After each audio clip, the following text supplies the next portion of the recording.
Disclaimer. The information and education material contained herein is meant to promote the general understanding and dialogue of GAN's processing. Such information is not meant or intended to serve as a substitute for a healthcare professional's clinical training, experience, or judgment. For patients and individuals, such information is not to be a substitute for professional medical, therapeutic, or healthcare advice or counseling. For medical issues or concerns, including decisions about medications and other treatments, readers, viewers, listeners should always consult their physician or, in serious cases, seek immediate assistance from emergency personnel. Prescription information, procedures, and use of medical devices information should be undertaken only by properly trained and certified medical personnel. We specifically disclaim any warranties, express or implied, including implied warranties of merchantability or fitness for a particular purpose. Such information is provided, as is, and is believed to be accurate at the time of its publishing, but it is the viewer's job to evaluate the accuracy of any information found in this presentation. Every case presented is of their own experience, applied by themselves for themselves, and it applies to their case only. Every person experiencing health problems should seek professional medical advice and consult their course of treatment with a doctor. The processes of plasma balancing described herein are a natural process which supports the body but does not replace medical advice or therapies one is already subject to. Good day to everyone. This is the Keshe American Knowledge Team for June 19th, 2022. And we want to welcome all the beautiful knowledge seekers. I'm your host, Mark Anderson, as well as Alex Skoric will be joining us momentarily.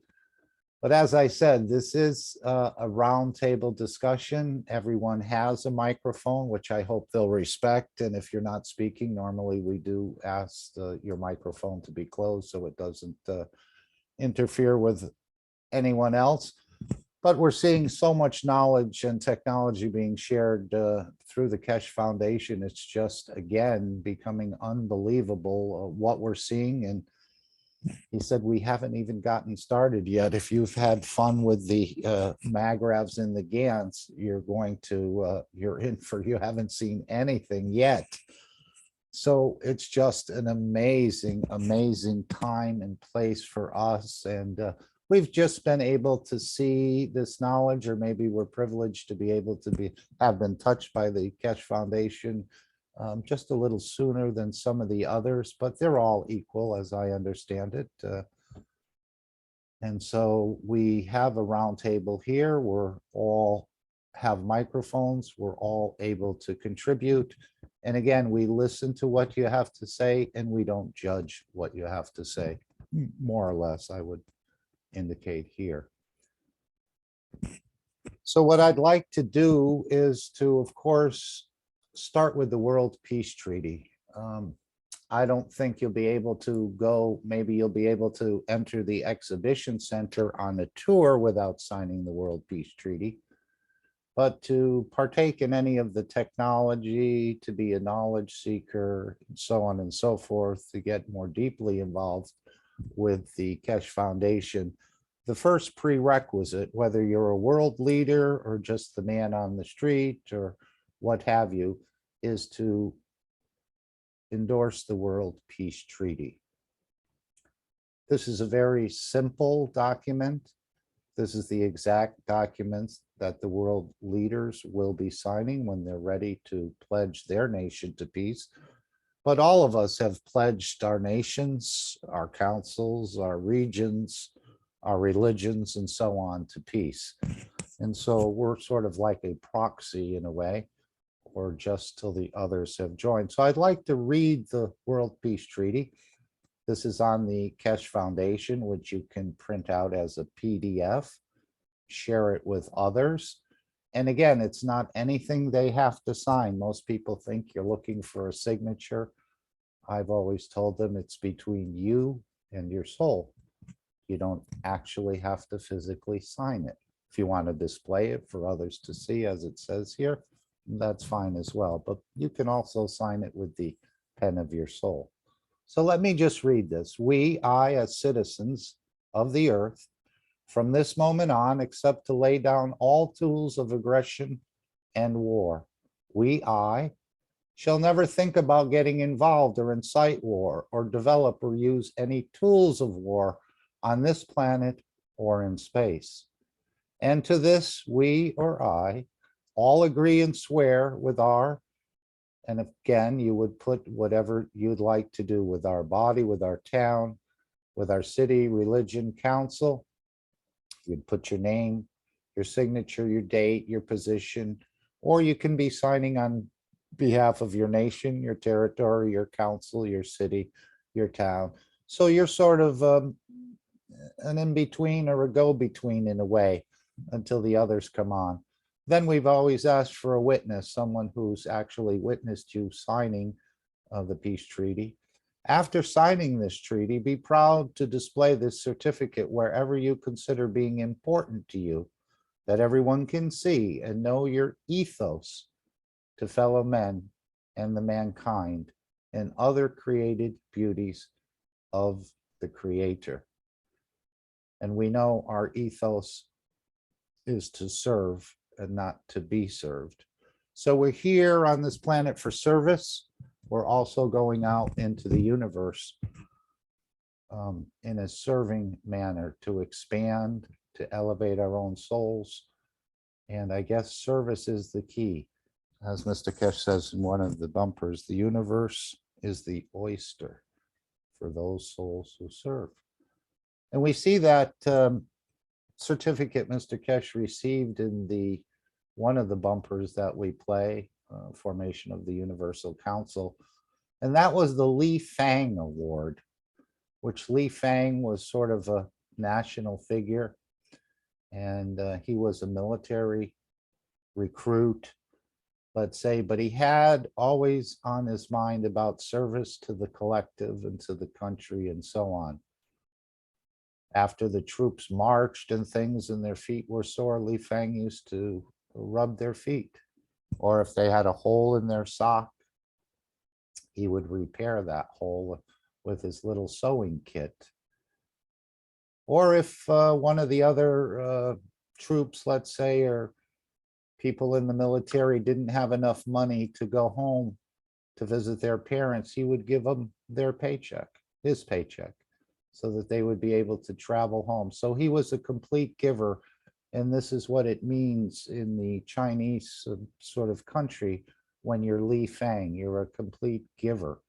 And that's the award Mr. Keshe received, as he is a total giver. And as he said, he's allowed to go anywhere in the country of China, that even people with very, very high security clearances are not allowed to go. And again, he's giving peace to the planet through the technology. And that's what this peace treaty is, peace in exchange for advanced space technology. So it is important, the World Peace Treaty. We can reaffirm it at any time, but it is a prerequisite for anyone who wants to get more involved, I think, in the Keshe Foundation, to be processed at Lindsay. He's never said that I recall. Danilo, can you close your mic? Thank you. He's never said that openly, but I think that is one of the prerequisites. And many people have already signed the World Peace Treaty. And again, a simple paragraph here. This is the document. I've asked Mr. Keshe directly, is this the document the world leaders will sign? He said, yes, the exact document. So very simple, pledging your nation to peace. And of course, that's what it's all about. And that's the beginning of our entering into space. I know he said we're going to watch the behavior of those who have been processed through the unit to see how they actually behave in space on, I guess, they're very short flights in space at this time. I know the Italian language community will be experiencing a number of hours in the fields. So they may travel together. I don't exactly know what's planned. Even Mr. Keshe is apparently getting some surprises. He's talked about we actually put some smells inside or release some sort of smells in a way. I know Gallup talked about something like a rose, but it was more enhanced and sweeter than a rose. And he loves roses apparently. But he had that sort of smell. another smell that they released, he said, Mr. Keshe said it was a surprise to him when the person said, this is the smell of my people or my community. And again, I don't know much about it all, but there are some odors or some smells that they're releasing to see what sort of feedback they're getting from the passengers of the flight systems. And I don't know the exact reason for that, but maybe to create new emotions. I know there's so many new emotions that are going to be experienced by people that they've never experienced. And apparently the universe is full of these emotions. So World Peace Treaty, share it with your neighbors, proudly display it if you'd like. But again, it doesn't need to be signed with an actual pen. You can sign it with the pen of your soul. And of course, as we go out into space, we know we'll probably never see anything written, but it is the intention of peace that you can create through your soul and sign on to this. So it's very important, simple document, share it with others, and this may be something they're looking for as well. Just to go to the contest that Rick had spent some time, this is the second year, and the universal flight or the flight system here has, I think they're in second place right now with 3,428 views, but only 150 votes, which I'm rather shocked at that with the hundreds of millions, even tens of millions of knowledge seekers that we were only able to garner so far 150 votes. Again, it's not so much to win the contest, even though if all things were equal, obviously this is the most advanced system by thousands of years ever seen on this planet. And of course, the technology is probably even more advanced than that. So it's easy to sign up for this. Rick has put some time into this. He's written some things. He shared the video here. As you can see, the name is Rick Crammon.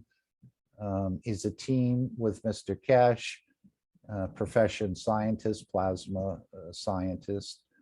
And last year they entered the Universal Body Enhancement Spaceship Unit. And I'll just read what he said, what Rick has said here. But it's very easy to sign up for this. You do have to give some information, and maybe that's what's causing people to be a little hesitant, but 150 votes with tens of thousands of people who have been touched, and maybe they don't even know about this contest, and that's why I'm sort of bringing it up here, or we have forgotten. But in the last week, we haven't changed our actual vote status. I think Rick showed it on Wednesday night and it had about 150 votes, and it still has 150 votes. So, Mark. Yes, John. Yeah, I think I wasn't able to vote. For some reason, we're not allowed in as voters. Apparently, we're sort of discriminated. Okay, yes, it does say that certain countries may not allow their citizens to participate in this. I know it says that, and I think the Iranians also had some difficulty in registering or trying to vote into this contest, but the other countries could pick up. I mean, 150 is not quite enough. Here's what Rick said. As founder of the Keshe Foundation Canada, I am honored to present the work of Mr. Mehran Keshe of the Keshe Foundation, who designed and built the prototype Universal Flight Enhancement Spaceship Units based on his extensive and deep knowledge of the universe, including his work with GaNs materials and the magnetic gravitational fields of rotating plasma reactors. Learning to use such plasmatic fields for balancing our own biofields, for creating new materials, and for propulsion is the basis for future travel in space and is needed for the continued existence of humans on Earth. There is no better goal and no better time. Cheers, Rick. Thank you, Rick, for all the work you've put in over the years in and around the foundation. And as I've always said, there's no better place to be than in and around the foundation, even though we have the other obligations and so on and so forth. We have to sort of be able to multitask in so many ways to be able to keep up with Mr. Keshe and what he delivers, phenomenal amounts of knowledge every week. And we don't always absorb all of it. Sometimes we absorb a little of it. Sometimes we absorb a little more. Sometimes the knowledge comes to us later and so on and so forth. But it is a world of universal knowledge. And again, we're just moving from one step to another step. So as far as the, again, number of page views, we saw that there. We have 3,000 views, only 150 votes. So if you have the time, Rick has probably put in some considerable amount of time. And again, it's not so much, I don't think, winning the contest. As Mr. Keshe said last year, they probably would ignore it. But it's about making the others aware of the technology and just opening up perhaps a new dimension for someone, leading them to the Keshe Foundation website, to the World Peace Treaty, and other beauties that you'll find in and around the Keshe Foundation. I'd like to play the horizontal flight enhancement unit, and then if Alex has finished his coffee, perhaps he'd like to come in. And let's just minimize this and move this one over here. And Leanna starts the narration and so on. But this is a beautiful 6-minute video about processing through the health unit. And as we've heard Mr. Keshe say in the past, that when you elevate the soul, apparently a lot of the problems in the physicality just seem to melt away. And in that third testimonial flight simulation that we heard about shingles, which someone had for 7 years. And apparently the first time through the system, they were probably 90, 80% gone. And I don't know if she wished for that or not. But the second process through the system, they were totally gone. Whether she wished for that, I'm not sure. But anyway, this is part of what's happening in Linz. And I hope anyone, it's all of our obligations to be there, to find a way to Linz. I'm thinking after the pilots are there, we'll probably be ferrying people over there like Uber or one of these other ride services, perhaps. I know Mr. Keshe talked about having 1,000 units there. And of course, creating this encyclopedia. And moving on to the actual physical flight of the system, I think that's one of the next steps. Of course, all the space agencies are observing what's going on in Linz. And we know, as Dr. Gatwa asked, about the world press, and of course, they're ignoring it at this point. But there will come a point in time in the very near future where the governments, the press will not be able to ignore this technology any longer. So let's look at this, what we call the horizontal unit, and some of the capabilities here. And most of it's all built into this system in Linz. Even to taking out the reactors will be one of the next steps. And he's talking about the actual knowledge seekers and others being the reactors around the room. So the fun has just begun. So let's just watch this beautiful little beauty. And thank you, whoever created it.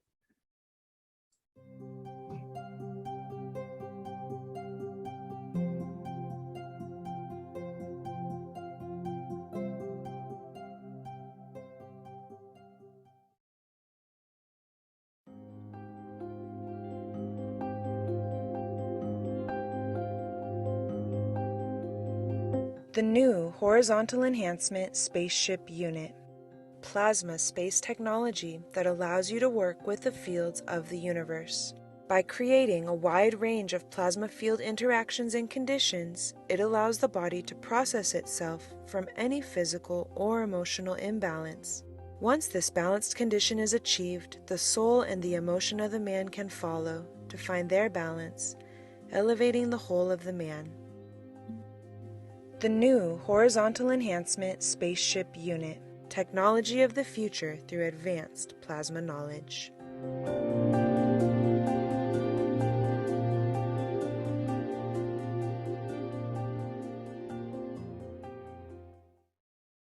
The new, what we call the horizontal system. This is a breakthrough for the world of science and technology, where we can hold the soul and the physicality of the man in the same condition and operation for decades.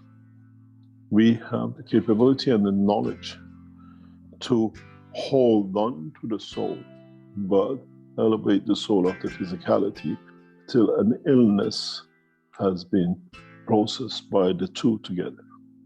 You can walk in with all sorts of conditions which are unthinkable today to overcome, and within hours and days you walk away with no condition.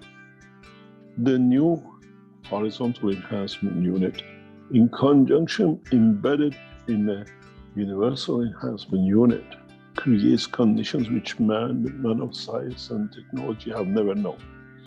It creates a new condition that allows man to break through all barriers, all conditions, all plasma conditions which now has created crisis around the world, can, and within the interaction of the two systems together, create conditions that man will be from every condition of what we call collection of the fields of the plasmas in the universe. You walk on the surface of a planet, you absorb energy-packed plasmas which can endanger the life. You walk into the what we call horizontal system within a universal enhancement unit, and within minutes, the balance of the fields completely allowing a new dimension and a new what we call field transformation. In a way, if you look at this system, if you see and understand, at the moment today, we imprison our people because of their mental condition. Within minutes, within these systems, we can reach not only the soul of the man, but the conduct of the physicality of the man which connects to the soul of the man. The application and implication of the new horizontal system is beyond imagination. If you remember years ago, months ago, I explained that in the universe we have no prisons, no one misconducts, because man in the process of life will be put into these systems and you will see the change. There'll be no addiction. Those who are addicted to cocaine and heroin and the rest of it, within minutes in these systems will overcome the desire. The introduction of these systems brings a total radical change in the world of science and technology. It's not a theory. Some of these systems have already been tested and they show their effectiveness. They show their work. In a way, we change the prisons. We change sentencing to people to life in boxes, to enhancing their soul, their physicality, and within minutes, within days, they shall become a perfect man. These are not dreams anymore. These are the realities, systems, technologies, which is available to man. It's the responsibility of the governments to promote and deliver these to the prison cells, to change and close the square boxes where we put many people for years without knowing why and what's the reason. This brings a closure to mental institutes where there is no need for man to be locked up when the level of the understanding of the soul of physicality and the soul of the man does not create the balance. This technology, introduction of the new horizontal and vertical system, is a major, major breakthrough in the work of the Keshe Foundation and in the time to come. We introduce to you today a massive, major breakthrough, which many of you have been waiting for, and as of next year, is available to all of us.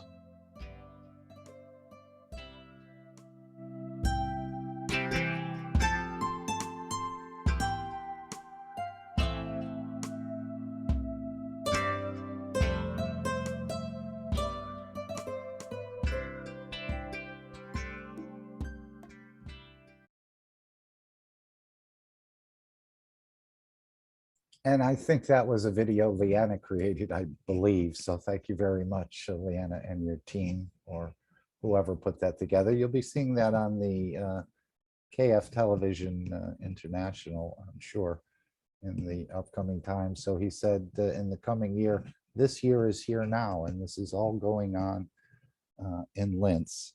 There's been about 40, 45, 50 people, I think, maybe more, including this week, that have actually gone through the system.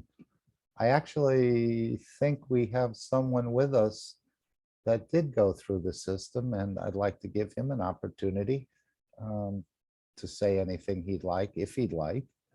Again, many people are shy about their experiences because it's not normal, Mr. Keshe, to talk about these things, he said. And even to be on camera and talking about these things. I know Dean had an idea about focusing the camera on a beautiful picture or somewhere else, because certain people don't want to be seen talking about these sort of things that are most unusual, but these are our capabilities, and we're finding out about the beauty and the grace of our own creation. So Jacko, if you have anything you'd like to share with the others, I think this past week you were in Linz, is that correct? Hey Mark, hello everyone. Yes, I was on Wednesday in the system together with Francine. She was doing the testimonial about the shingles, and it was a very special experience. It went different than I thought, and in the end we were not allowed to do the interview. Mr. Keshe said I have to go a second time before we do the interview, so I'm not sure what I can tell or what I should not tell, but I can tell that it was completely different than most of the others. And what for me was very important is that I had the chance to test, to look what my reaction was in the system. I played with the sticks you carry on the chairs and in the system, and these field flows that happen, that is really, really special. And as we know, the more we know, the more we know what we don't know. I'm very sure the second time will build up. Everything that we do is trying to contribute to the total, and that was what I experienced very much. It was emotional, special in the beginning. I expected it more later, but Mr. Keshe said it is okay, it is normal, because there are processes you have to go through. And with this, he says there are several people which he invited and says they have to come back to complete the total process we're going through. And it was a very nice time in Linz. I'm sorry I couldn't contribute earlier because my internet was not working. I only had WLAN, and WLAN didn't allow me to use the Zoom. So I didn't even have the chance to listen to the teachings and everything, but it's no problem. We can review, and nothing is... So you've been invited back. Well, that's very nice. Mr. Keshe said you'll be invited back and there'll be no costs, as far as I recall. So they're only inviting certain people back. Yes, he wanted to have me on Monday, but I have to work. My holidays are finished, So I tried to arrange with Mario. It was also very nice to meet them all. Mario and Dean and Klaus was there also. Diana was there again. And I tried to get back end of July, start of August. Beautiful. And maybe if my sister will be on holiday here, so maybe I take her with me. I told it to Mr. Keshe that she's here, and he says it's okay. So let's see. And then, yeah, it is. I can just really recommend everyone who has the possibility go there, because it's not only it's the total. It's not only us. It's the system that learns. It's Mr. Keshe that learns. He did a lot of adjustments while I was inside on all of us. He combined with another couple that came in later when we were on the flight, and it was really special. Yes, he said they're learning as well. Everyone is learning and then processing and then growing. That's the beauty of the total. And being in the exhibition, I was in the first one and the old center, and this one is even bigger. They have more products there, and it's such a wonderful energy. It's undescribable. So out of a 1 to 5 star rating, you'd give it a 10-star rating? At least. No, really, this is yeah. We are entering an absolute new time. And then, you know, the more you experience it yourself, you start thinking about what will this bring to humanity? What will this bring for the future of the total? Because if you experience it yourself, it's different than to talk about it. It's clear, it's logical. But if you do, for me, this opens up a completely new spectrum. Yes, and I think I should not go there in detail because no yeah, problem. I have some feelings, but No it comes good. In the end, you all will get everything, because Dean was really like, now we do the interview, and Mr. Keshe says, no, after the second time. And yeah, it's okay. It's absolutely okay. Great. I know he talked about that guy who was a gentleman who's familiar with meditation, and he said it took a long time. You know, he's been doing it for years to get into this field or something. But he said as soon as he walked into the system, he was in that field. He said there was no preparation. There was no, he just immediately sensed that was the field that he had always created or something along that line. With his preparatory, whatever he did. Okay, we have a couple of mics open here. Ed? Hi, Mark. I was just wondering if I could ask Jocko a question. Well, Of he course. reserves the right not to answer, as he said. Of course, I'm very sensitive. I understand that completely. And Jocko, I know you said that you didn't want to be placed in the situation of sharing too much. But having gone through this experience, I'm wondering what your opinion is of the future of transportation on this planet. Have you had any thoughts about that? I'm not asking for anything solid or anything, just your thoughts concerning that. I have only one word, and that is limitless. Okay. If that explains enough.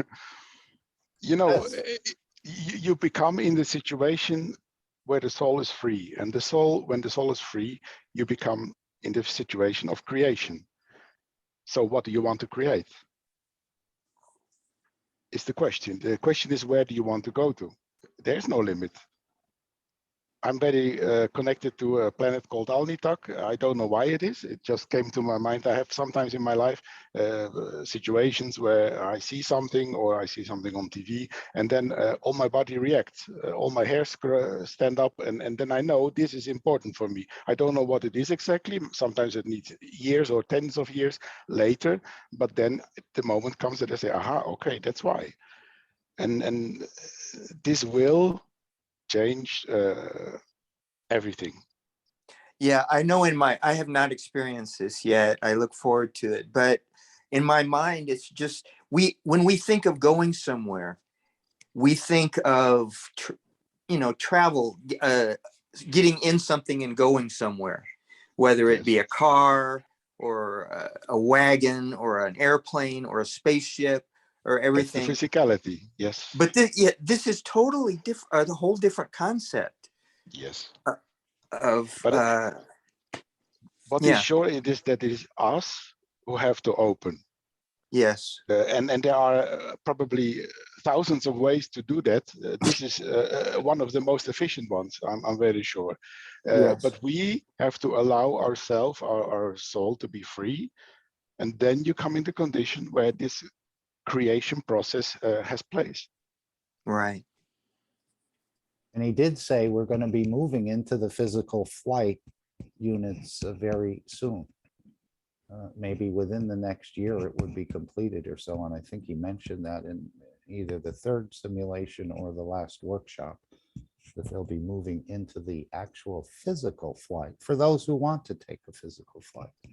Yes, but also for the transport, when you want to reduce or even delete the transport with ships or with airplanes, then somehow you have to have the possibility to either package what you want to transport. It has to be transmuted before you can transport it. So you can do that maybe with mobile reactors, or I think even when the soul really becomes free and we really start to recognize or have the possibility to go where you want, that you also can change this environment. Yes, he But this talked is, about adding the soul to what was manufactured at the manufacturing facility, and that it would just appear at its designated location where it was meant to be.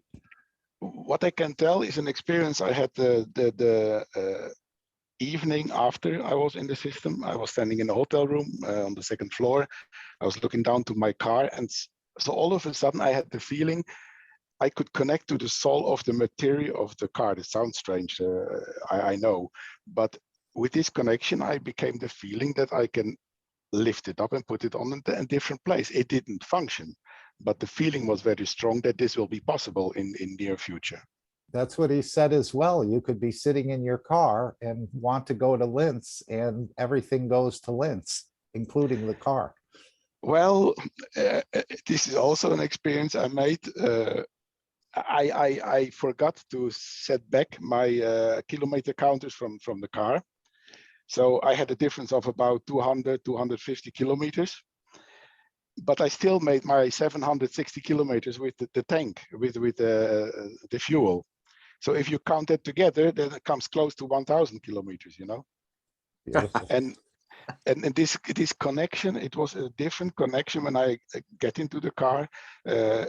If you connect by soul on that level, then the transmutation happens, and the transportation starts to open up.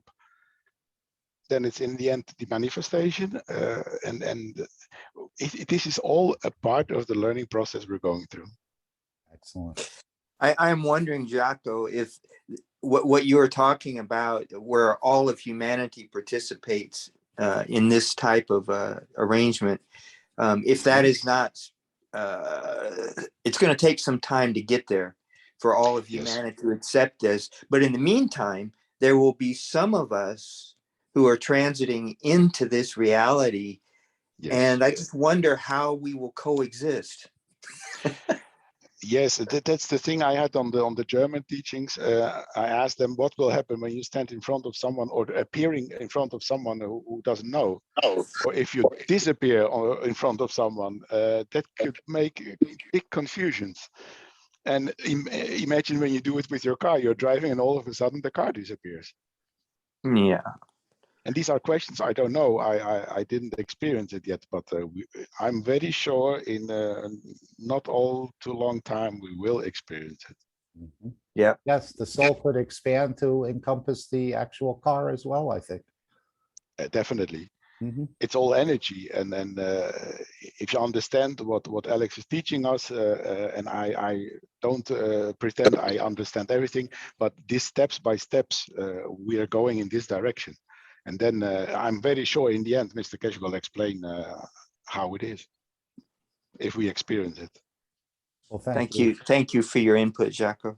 Thank you, My Jocko. pleasure. Appreciate it. And I'm sure you'll have more to share in the future. Ed, you've actually created that video, I think, with Leanna, so thank you.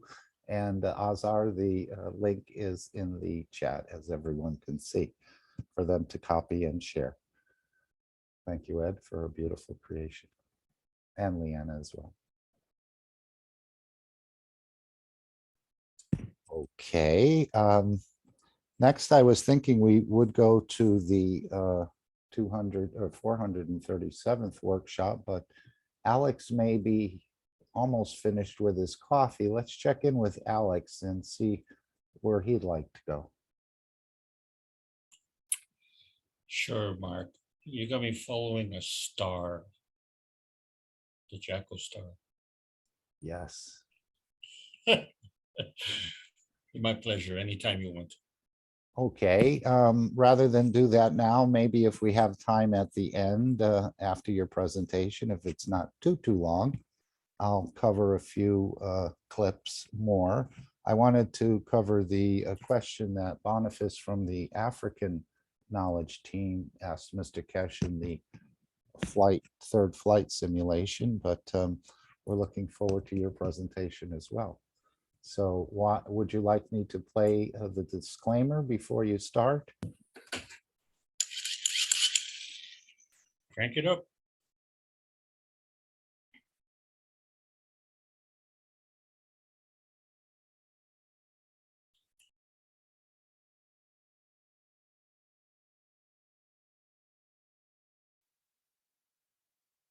Disclaimer. The information and education material contained herein is meant to promote the general understanding and dialogue of GANs processing. Such information is not meant or intended to serve as a substitute for a healthcare professional's clinical training, experience, or judgment. For patients and individuals, such information is not to be a substitute for professional medical, therapeutic, or healthcare advice or counseling. For medical issues or concerns, including decisions about medications and other treatments, readers, viewers, listeners should always consult their physician or, in serious cases, seek immediate assistance from emergency personnel. Prescription information, procedures, and use of medical devices information should be undertaken only by properly trained and certified medical personnel. We specifically disclaim any warranties, express or implied, including implied warranties of merchantability or fitness for a particular purpose. Such information is provided, as is, and is believed to be accurate at the time of its publishing, but it is the viewer's job to evaluate the accuracy of any information found in this presentation. Every case presented is of their own experience, applied by themselves for themselves, and it applies to their case only. Every person experiencing health problems should seek professional medical advice and consult their course of treatment with a doctor. The processes of plasma balancing described herein are a natural process which supports the body but does not replace medical advice or therapies one is already subject to. And yes, as our Jean, I had that exact thought. I was going to ask you if there's anything you'd like to say before we go into Alex's, but then I thought, well, maybe we should just go into Alex's. But then I saw what you put here in the chat, so please take as much time as you need. Hi everyone, hi Mark. There's a UC support Telegram opened by Mr. Keshe that UC support. As you know, there are going to be new members of UC Council is going to be introduced, and also we have UC support, and some of us who served as a UC member fell into the UC support after the age of 60. Now there's a little bit of change here. UC support, they're going to have their own meeting, and before they have a combination of UC and UC support meeting. One of the reasons for this, because UC support not only supporting the UC members, but at the same time, with what we've seen over the past 2 years, what has happened with UC members, also is going to be an opportunity for them to remind UC of what their job is, keep them on track if they're going to be deviated, because we're all human, and then sometimes we need a little nudge here and there. So if you are a UC support and your name is not there added to it, you can put a message that we can add you. And if you're a new UC members, they're going to announce it. I think Mr. Keshe is going to announce a day that all the knowledge seekers plus the UC members plus the new UC members plus the UC support, they're all going to come, and then it's going to be a day that is going to be unification of all of them, and I think it's going to be great because we're getting really more UC members be added to the language. And for now, this is the only thing I have to say. If you have any question, I can answer it. Do you have all the UC and UC supporters' names? Will they get invited? Mr. Cash, he said that he left a message that in the UC and UC support that the UC members or himself together, they're going to decide on a date. That on that date, all the new UC members are going to be, and they're going to be introduced to all of us. We don't know the names yet. I'm sure there is going to be some UC support new one as well. But I know, for example, at the moment, there's 4 of us that were UC member before. One was Dr. Gatwa, Emmanuel, myself, Jamila. Once we turn to the age of past 60, we automatically fell into the UC support. And then we had the UC support as well from the before. And also we have new members that are coming in. So UC supporters are older and wiser, perhaps? I know they said No, they would be. not necessarily. We have a lot of UC support. They are very young, but at the moment when they were asked and they wanted to contribute as a UC support, they didn't want to be a UC member, but everything was open to them. It's not a matter of young or old, but when you are serving as a UC member, when you become an age of 60, then the term is over, because probably the reason for it, because you get to an age, is not about cognitive of it, is more about is that, for example, if you start at a certain age, there's going to be a difference in how you want to approach it. I mean, it's not about the wisdom, it's about your capability or opportunity that you can serve as a UC member. And maybe Mr. Cash has a better explanation of why when you become 60, your term is over, but that's what my feeling is. Yes, he wanted younger, sort of new blood. It's not a lifelong position, as we've seen in some of the political positions in our matter state world, where they stay there for 40 years and don't want to leave, even if they're not even thinking properly anymore. I know Stefania will be the first UC member this coming week to be go through the system, let's say.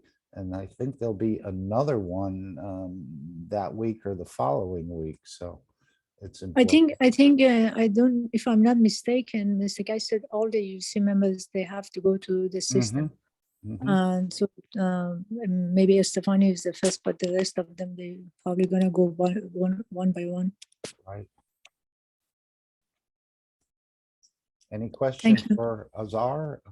If someone wanted to be a UC supporter or a UC, again, Mr. Kesh said we don't go out and recruit them. We allow their souls to come forward and state the fact that they'd like to be. And I guess there's some forms to fill out on the Kesh Foundation website, and security clearances or other things that need. Yes, you see, none of them, the UC member, UC support, none of them are going to be like, you can't just go, or like, this is my friend, I like to become a UC member or UC support, because it's not like a political position as you describe it. It is the sole desire to serve as a UC member or UC support, and it's not a job that you think, okay, I'm getting a job and I'm going to be stressed out and this and that. It's not that, because when your soul desired, it's just it's different. So it's no timing of things like that. So it's just like you are a kind of because when you communicate through the soul, you can actually transfer the messages you have for the soul to your soul to them. You really don't need even to talk to them. When you connect from the soul to somebody's soul, it's not even about the UC member. I mean, in your personal life, if you have even job or in your family members, you don't have to have a confrontation with anybody regarding what you like them to do, because when you talk to the soul does something to the physicality. That physicality will take over and does what you want it to do. Like, for example, if your children are acting in a way that you don't approve of the way they are conducting, do you think the conduct is not appropriate? Instead of going have a confrontation, which usually create mayhem, especially if they're a teenager, your young adult, because they're trying to find a way. But then when you speak to the soul, and then the soul, it will find a way by creating experiences, encounter in an environment with people, situations, that's gonna deviate the path to the way you think is a correct conduct. So, and then you will see in time, they will change, and then you don't even have to verbally get involved with them and create tension or anything like that. So this is in an individual level, and then you go into the much higher group, and then as a UC member, the responsibility, since you choose yourself as a UC member, your soul gets connected with all people who speak that language. It doesn't matter if that language, who speaks that language is in Iran or someplace else, for example, Farsi, because, for example, people in Afghanistan speak Farsi, but at the same time, we're not going to say we don't want anybody Farsi speaking from Afghanistan, because although they speak Farsi, the culture is different, everything is different. So is a very, very, you work in a very deep level in a group of people who speak the same language and also same culture, and it makes it much easier. And when you practice it, when you start practicing it, then you will see the result. I would recommend, if people decide to become a UC support or UC member, if they don't know how to do it, they can start with conducting this kind of work through individual in workplaces, people encounter, and then they get a taste of how things happen. Because the thing is, we try not to force anything, because when you go have a job, because you have a deadline, say you have to finish this job at this time and do this, but as a UC member or whatever your position is, here is not about forcing. With the soul, we don't force, because sometimes you need to take actions and then you take a quick action. Sometimes you just have to sit and be patient, because it's not a time to do anything. Because everything, like you want to bake a bread, if you want your bread comes out very nice and tasty, like Germans really make nice bread, or Austrians, because when you make the dough, then there's a time you have to let it sit to become really nice. If you become impatient and hurry up and put it in the oven, you're not going to really get a nice bread. It's the same thing with life itself, and working through the soul. That's why life, when God created us, the life within us is always running to us. And if you understand it, the enjoyment of life is always happening. But we never learn that, so we just kind of very kind of in a rush to make things happen, or you think we have to do this right now. But sometimes you just have to wait, and you will see, when you wait, that point that you have to act on it, you just make the deal, you cut it, and then it happens.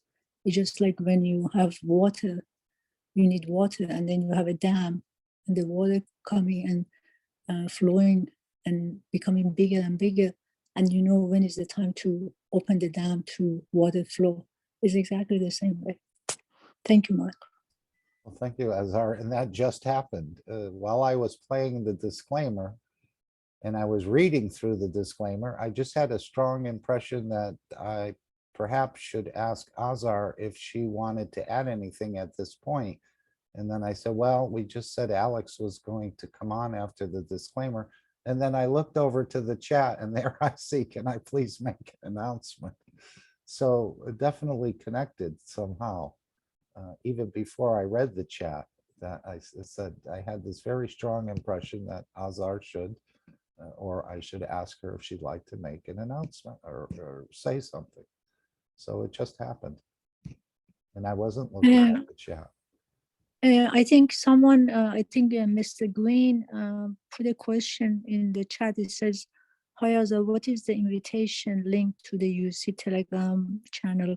There is no invitation. The people who are UC support, since we know them, they already been added to it. But if we miss anyone, they can just put it there, because whoever is a UC member, UC support, they already been in those Telegram and they know it. But then we invited the people who are UC support to be in this new group, which is only UC support and no one else, because no one else can be in the UC support or UC member Telegram. Is a private channel, and also UC support and UC member have a Telegram, which is both of them together, because that's the place they share the information and then discussion. So there's 3 Telegram group. One is for UC members, one is for UC support, and one is for UC support and UC members. But Micah is still able to apply, as anyone can, Yes, correct? yes, anyone, any languages, because in terms of UC support, we don't have limitation about only one member.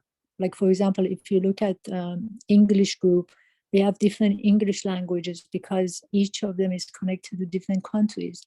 As Mr. Keshe talked about it, like Canadian speaking language is different from American or from English speaking, or any other country who speaks English. So the support can be as many as people. Like if you look at German, even we have many German group who are German people who are in the support. So you can apply for support if you wish to become a support. Or an actual UC member. Yes, UC member, you can apply for it. Joseph, thank you, Azar. Joseph, your mic is open. Would you like to add something, please?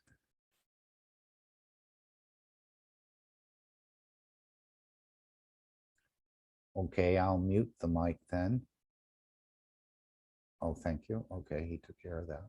Fine. I think, Mark, Mr. Green put there that he is a UC support, but the only thing is when we say UC support, it means you have to apply for it, and they have to go through the vetting and then the whole security check. And once they accept you, they give you as a UC support, you get an ID.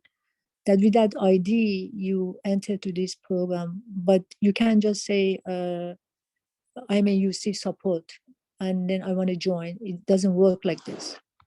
Right. At one time, I always thought that, gee, people having letters after their name or something, this is kind of a separation process in a way. But anyway, at another time, Mr. Keshe said, we're all UC. So, but again, I guess at this point in time, there's certain protocols and procedures to follow to officially be or to come into any of those meetings. Is that correct? You mean coming to the meeting of UC support? Yes, and UC? yes. The knowledge seekers are not allowed to be in the meeting of UC and UC support meetings. because these are the one Mr. Keshe just wants specifically them to be there.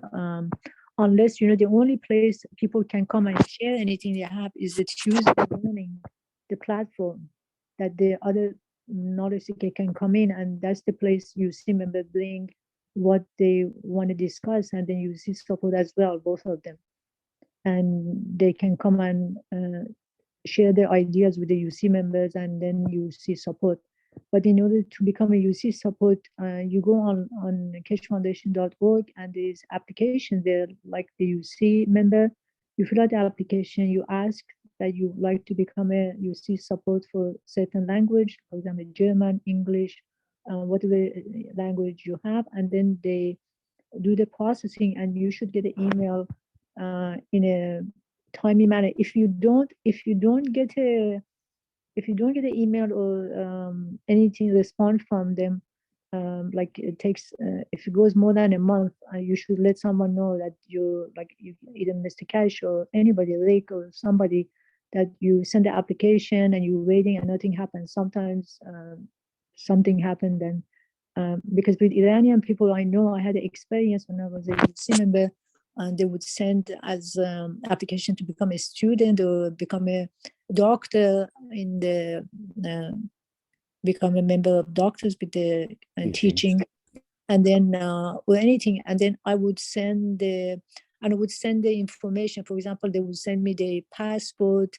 and the ID, all the stuff they send, and I would forward it. For example, I would forward to Ella, and Ella would just respond to me, it's in the process, or it was done, it went to them, or whatever. I would find the answer for them. But these things can happen, but you just have to communicate with someone that they're involved or they're in administration and will be taken care of. Okay, so one UC member per nation, unlimited amount of UC supporters per nation. That's correct. But it's still one. For example, for Farsi, for example, we have a UC Farsi for Farsi language. But for example, if somebody apply from Farsi from Afghanistan for a UC member, they will take that because it's totally different culture. So although we say UC Farsi is not the same Farsi, it's totally different. Correct. Okay, thank you for sharing. And thank you, Mark. Thank you. No problem. Okay, I guess, does anyone else have anything they'd like to say about this, or not sure how to go through the procedure?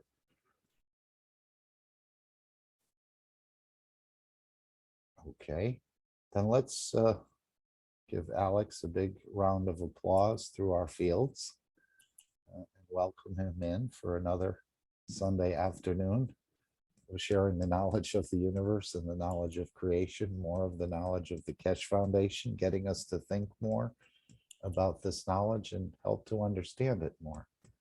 So we welcome you again, Alex, for your continued presence in this platform, and again around all other language communities as well. I know you've been in the Spanish and the Brazilian and many others that probably I'm not aware of.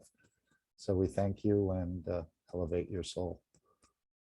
And thank you for elevating our souls through your sharing and your teaching. Well, thank you very much for the wonderful introduction. It's a beautiful Sunday afternoon, and I want to welcome all the North American participants to this meeting that we have every Sunday, and we try and do this every beautiful Sunday.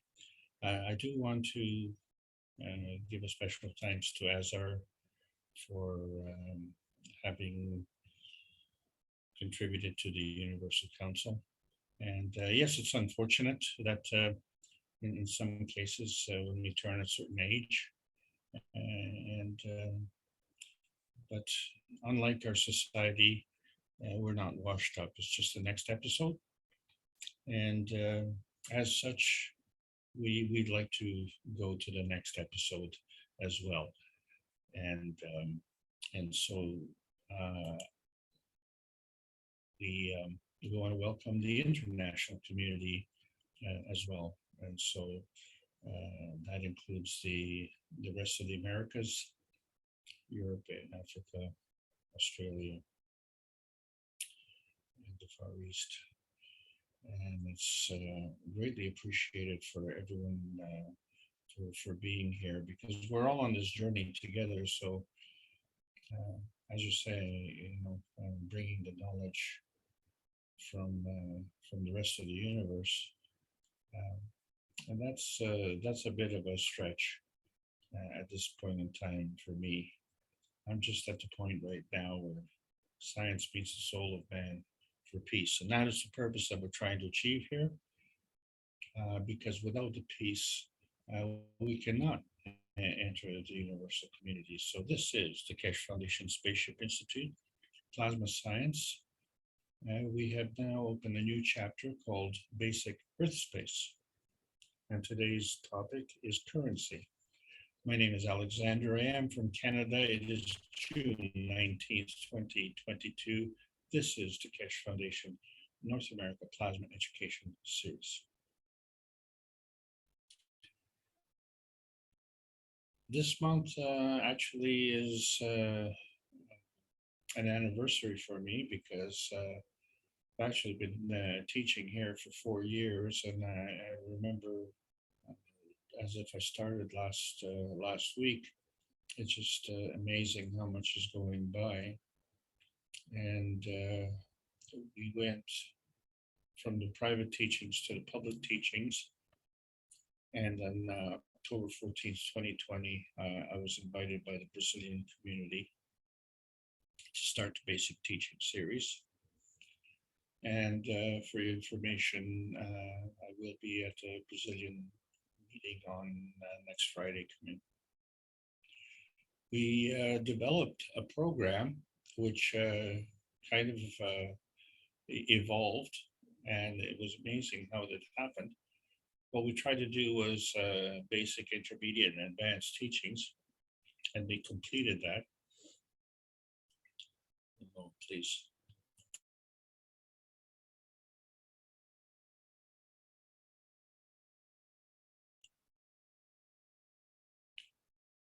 And once we finished the teaching series, we realized that that was the foundation, but we had to do more. And so we got into the understanding series, and we did basic, intermediate, and advanced of that. And when we got to the end of that, we had to figure out how much more do we have to learn. And it's kind of like going into a library and saying, gee whiz, I wonder if in my lifetime I can read every book. And that's not possible. So there has to be some kind of connection. So that brought us to the basic knowing series. And the reason I'm going through this is because these classes were intended as a bridge for the newcomers, but it also helped with the mature students, because we've seen a lot of new teachers come on, and we need a lot of new teachers, because I think when I started, we had about 300 million followers, and now we're up to around 450 million. And so clearly we don't have enough of a manpower to do this, but we do have additional skills.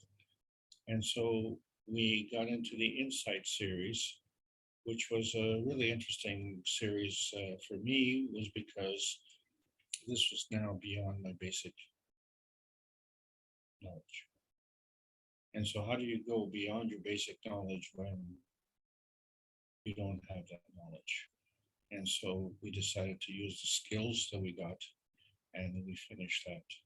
And it was amazing, because it dovetailed very nicely with the June 6th, 2022 launch by the Keshe Foundation. And so these 4 series kind of make a complete set. And what has happened as a surprise to me anyway, is that what I thought I was learning was about a new technology. And it's difficult when you don't have access to the research.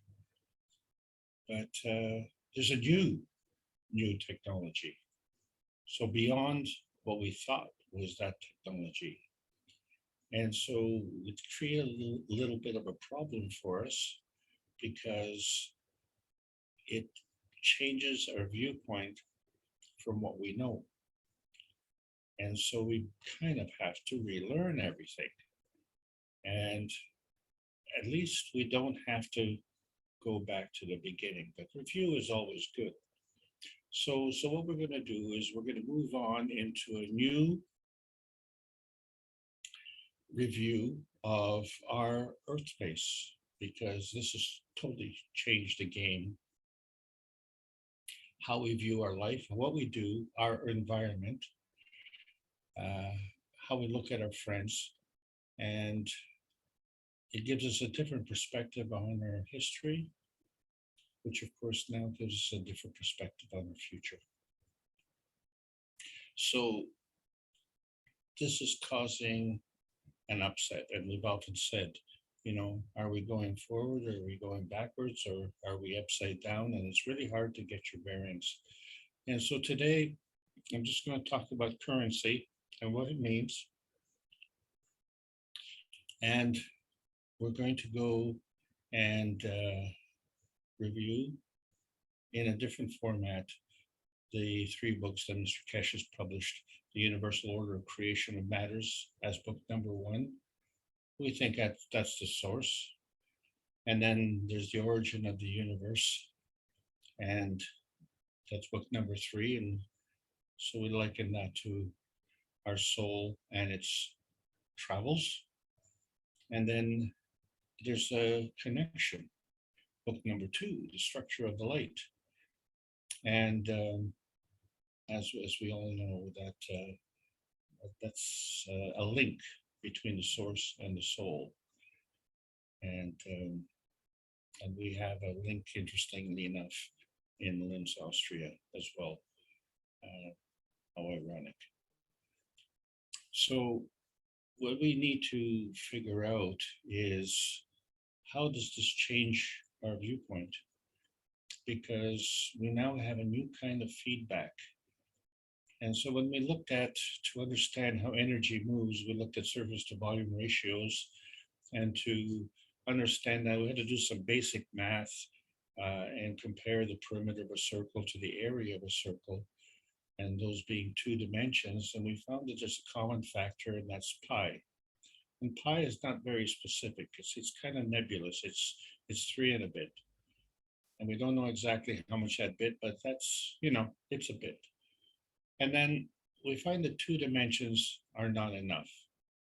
And so this is going to have to be one of the last times we talk about these 2 feedback dimensions, because we really have to seriously look at the 3 feedback dimensions.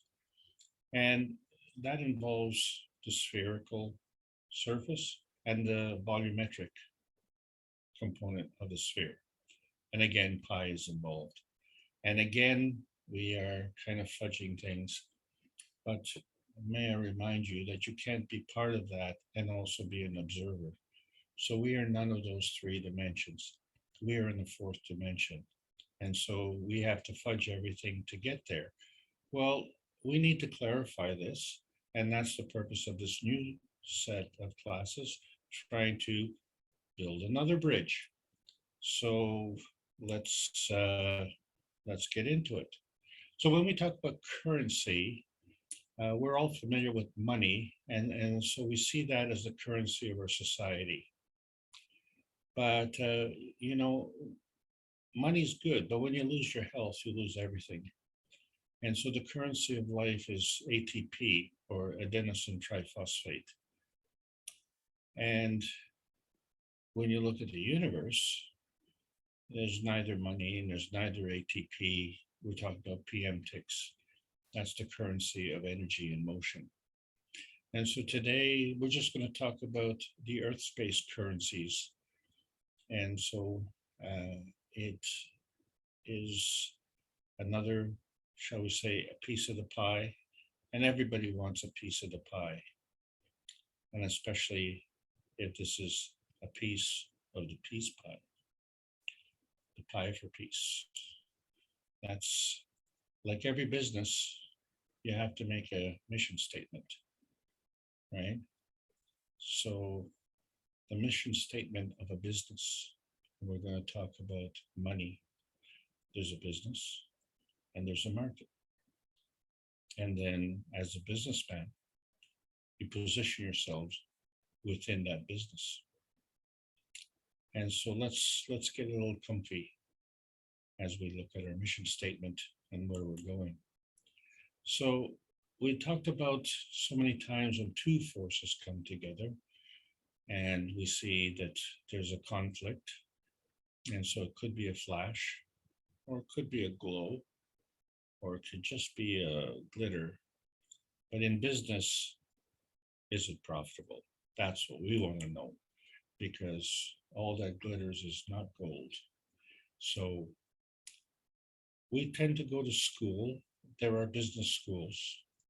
And if you're a graduate of business school, I'm sure you have a diploma in how to go bankrupt, because that's what the business schools teach. And that's a very unfortunate thing, because the business schools don't understand symbiosis. And symbiosis involves a symbiotic relationship.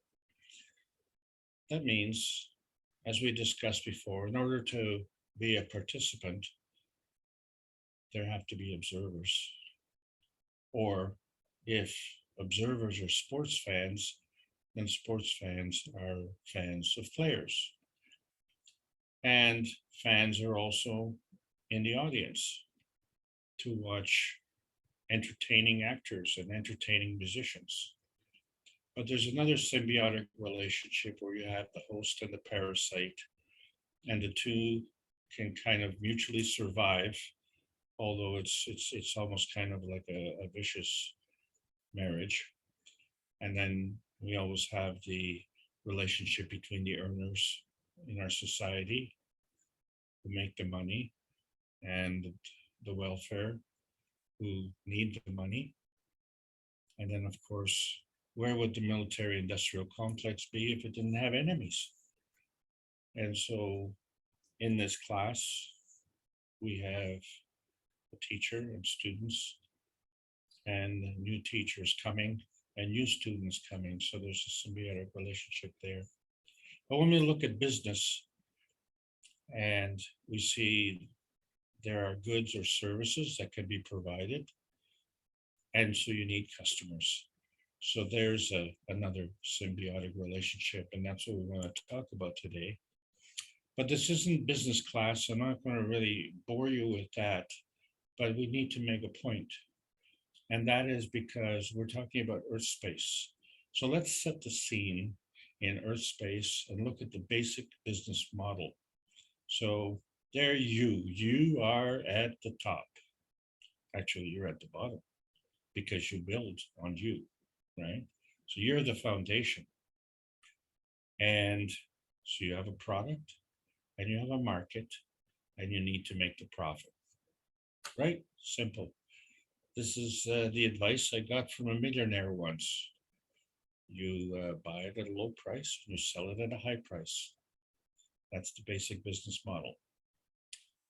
And if you can do a good job, then you'll be profitable. And in order to sustain that, then you might need to manufacture this product, or you may need to mine this product.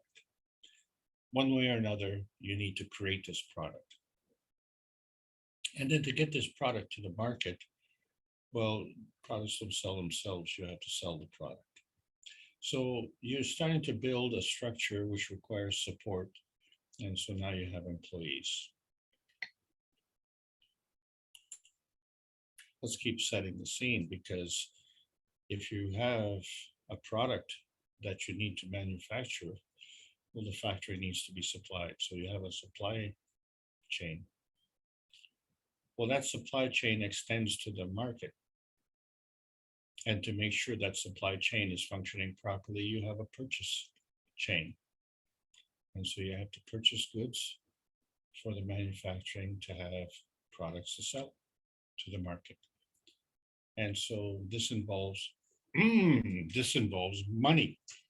Okay, so you have to have money for the supply, money for the employees, money for the purchasing, and then you hope to have a little profit left over for, well, you.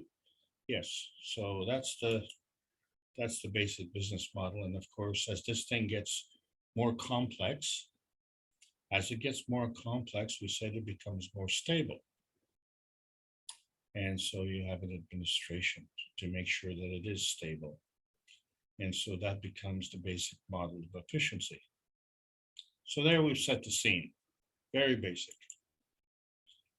So let's create a reference scene. So one of the things that you can do is you can delegate the supply side. So you can delegate the supply of products, the manufacture of products. You can even delegate the products themselves through licensing or patents or whatever. So that would be one way of horizontal integration. And then you can do that the same on the marketing side. You can delegate the sales to another organization. And so they become the go-between between you and the market. And so they do the purchasing of the product and they do the marketing of it. So basically what you're doing is outsourcing. So these functions that are over and above your administration and accounting and the employees that you need to make this work to deliver profit for you is part of your outsourcing, or shall we say, is part of the outhouse. So we could change this. Another reference scene is vertical integration. And that is to say, all of these functions overlap and they interact. So the quality of the product is determined by the manufacturing, and the size of the market is determined by the quality of the sales. And so the quality on the left side is dependent on the quality of the right side. And if you can get this symbiotic relationship working and very efficient, then that increases the profit. And as you increase the profit, then you can improve your skills. Isn't that correct? And so what are we not seeing in this picture? Because this is the basic business model still. What are we not seeing? Something that is not visible. The driving force. The driving force behind all this, well, that's you. You're the driving force. But there's something else that's not visible. And that's what's driving you. So the basic good businessman would say, well, what's driving me is profit. And so what is none seen in this reference scene are the driving forces of profit and you. You want profit, and profit keeps you in business. So we have a symbiotic relationship between profit and you. So, when you look at a basic business model, if it doesn't meet that criteria, then there's something else going on. So that something else is the same problem that we're having in the plasma sciences, understanding the creation of the universe. Because the creation of the universe exists from energy. So the energy is the product, and the energy goes everywhere. It's always in motion. So wherever it goes, well, I guess that's the market. And so that market could be a planet, it could be a star, it could be you, it could be a dog, it could be gold. And then you find that all things working in combination, and you say, well, I can't see how these things are working in the background. And so because you can't see it, it means now you understand the universal order of creation of matters. Because that, with what you have, is not what created it. In other words, if you were to buy, let's say, a computer, what you don't see is the supply chain, and what you don't see is the marketing chain. And what you don't see is the blood, sweat, and tears that goes into the administration of that. So in other words, everything that's in the background is unseen. You have a computer and you wanted it and you got it. And the driving force that created it, well, you were part of that driving force. So you only see one side of the equation, and that's your point of view. So when we're talking about principal matter and you, then we have to understand that the energy in the universe is ubiquitous. It comes in the form of PM ticks, which is the universal magnetical feeding system. These PM ticks come in energy packs, a parcel, like a delivery system. But it's a delivery system that is just moving everywhere. No real destination. It's feeding everything and everyone. And then something happens which causes a susceptibility of a plasmagen conversion, where we bring together these forces. And so we have the principal matter and the convergence of the principal matter, and then of course the connection, which is the transition matter. And these forces all come together gravitationally. So the feeding feeds to the gravitational. And the gravitational needs to have some kind of interaction. And the interaction to what? So first of all, from what? So the gravitational conversion, we call a maggrav. And the inertia interaction, we call an environment. And so there is a field interaction between the maggrav condition, whatever it is, and the environment, wherever it is. And the environment is actually a feedback to the maggrav. So fundamentally, we have a PM ticks feeding and we have an environment feedback. And so this is our basic plasma science. And we see when two forces come together and we're saying the PM ticks are everywhere and it's a universal feeding system. So we become universal harvesters for our own self-enhancement. And that's important. But as you know, how smarty pants businessmen say, a sucker is born every day. And so they look at the consumer as someone to be harvested. The product is just a kind of incidental. We're harvesting consumers. But in the process of doing that, we're also becoming self-consumers. And so this is the problem that we're having with business on this planet, you see. It's all based on a form of loosh harvesting, which is really the theft of energy.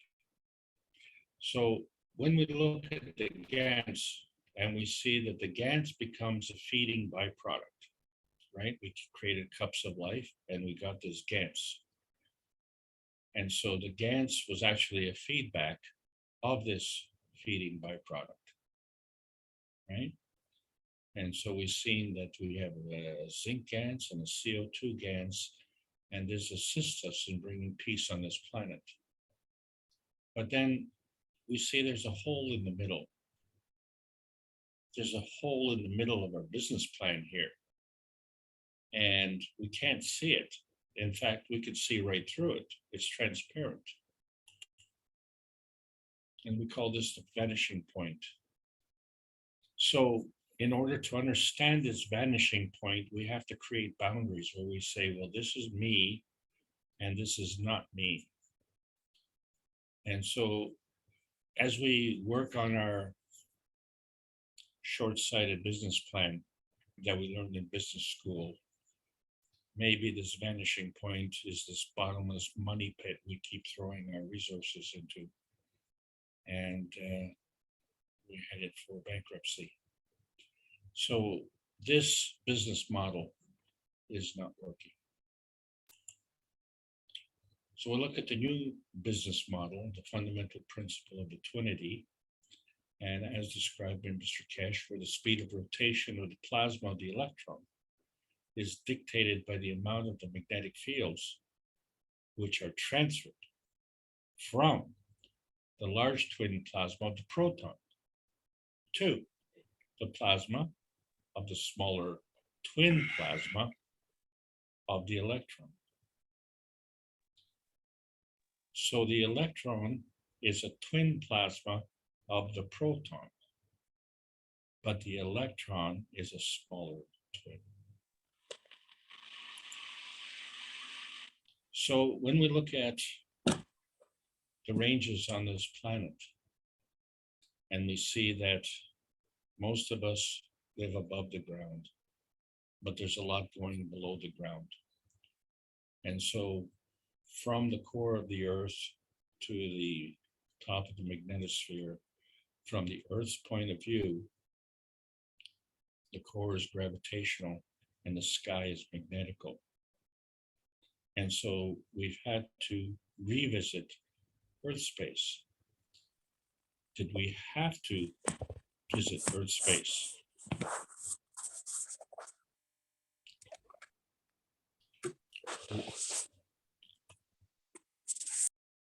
Mark? Yes, Mr. G7, Q7, can you please keep your mic closed? Thank you.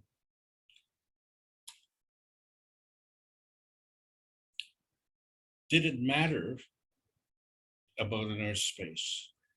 Well, for a company that's looking to go into outer space, you have to recognize what Earth space is.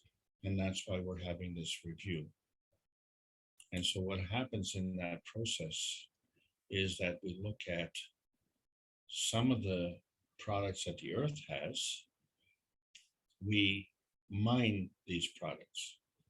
And then some of these products we use to manufacture. And then there are other purposes. So we have keyed in the plasma science on the carbon, nitrogen, oxygen, and hydrogen, which is the basis of the amino acids.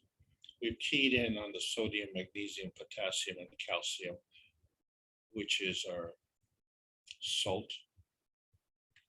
And we've keyed in on the copper and zinc, which is our physicality and our emotion.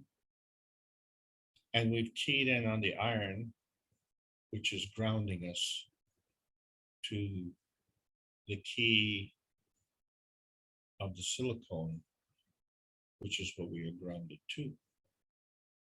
So the grounding of us as carbon creatures organically is grounding us to the silicone, which is the inorganic Earth, our Earth space.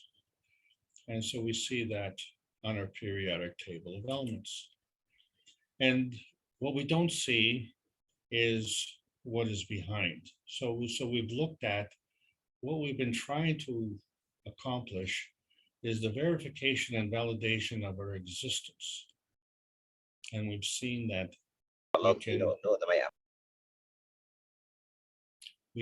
we can transmit energy and we can transition through different energy fields. And at some point, we can go through a transmutation. It is at that point, that is our point of existence. The problem with this point of existence is if it's balanced, it's not visible. And so this non-visible balance point is actually the crossing over point of going the transmutation from the vanishing point across no man's land, which is the invisible point, into our reality. But we didn't say which reality, because we have a plasmatic reality and we have a physical reality. And there's still something wrong with this picture because we only have the two realities, don't we? So when we understand how we operate on Earth space, we have to see that we have higher and higher energy levels. So our basic understanding of Earth space is the lowest energy level. What we talk about heat and electricity, that is the lowest energy level state. And to get there is the lowest energy transfer state. And then the highest transfer state is the dynamic plasma state, which involves the principal matter and the interactive energy transfer states. So the higher energy is the gravitational, and the lowest energy is magnetical. And so we've always said, well, you're turning our Earth's upside down. But what you have to understand is that the plasma states are non-visible and the other energy states are visible and physical. And this becomes the feedback, the environmental feeding system. And this explains why we came to Earth space. We didn't come to Mars space or Moon space or Jupiter space. We have a preference to come to the Earth, and we have a sentimentality to come to the Earth. And so this means that we need to be good corporate citizens because we all want to be big business. And so the problem with big business, of course, is that they don't understand the plasma feeding rule, where the highest strength feeds the weaker strength. The higher strength of what? The higher field strength. And it feeds the weaker field strength. And so if you have one field on one side and another field on the other side, there is a point in between that is the conflict point. And so a good business needs to overcome this conflict point because the profit depends on it. So the basic universal laws involve the magnetical field force attraction and the magnetical field force repulsion, which manifests itself plasmatically as gravitational forces and magnetical forces, where the gravitational forces are actually the feedback of the magnetical feeding. So the magnetical feeding is to the gravitational forces. How can the magnetical feeding feed the gravitational when the gravitational is stronger and the stronger feeds the weaker? And this is where the businessmen run into confusion. And you can always tell because you see in nature, it's a two-way street. And that is we have natural creation and we have natural decay. Decay is that unfortunate word, but what it really means is natural absorption. So natural creation is the emission of energy, and natural decay is the absorption of energy. But you have to have a MAGRAV condition to start from. And that is your MAGRAV emission means MAGRAV plus your magnetical field force. Your MAGRAV absorption is plus your gravitational force. And so when we look at the singular model of the nuclear decay of the neutron, we find that the neutron, as an initial fundamental plasma, goes through a decay process, which means it reduces in strength. It reduces in field strength and creates an electron-proton combination. And these are twins, except for the fact that the electron is smaller than the proton. Plus the release of PM ticks. Oh, these ubiquitous energy packs that travel through the universe. Yes, the universe. And so as big business, we need to understand the universal laws. And the reason we need to understand this is because when we put it into perspective, we find that our universe is around this little tiny red dot, which is our little tiny perfect world, which we call Earth space. And our big business is a little drop in the ocean of that red dot. And so we see that big business maybe is not so big after all, because if it ignores the rest of the universe, I'd say it's missing the boat. So big business needs to expand. And so it radiates, and that's part of the feeding system. And how it feeds, each business has its own spectrum of feeding. And depending on the quality, it gets a feedback. And so that becomes the spectrum of the feedback. So there's a feeding radiance and there's a feedback radiance. And the success of this feeds the spectrum of the business and right to the soul, which is you. You are the driving force behind the business. Or is it the profit? Well, we have to interact with other plasmas.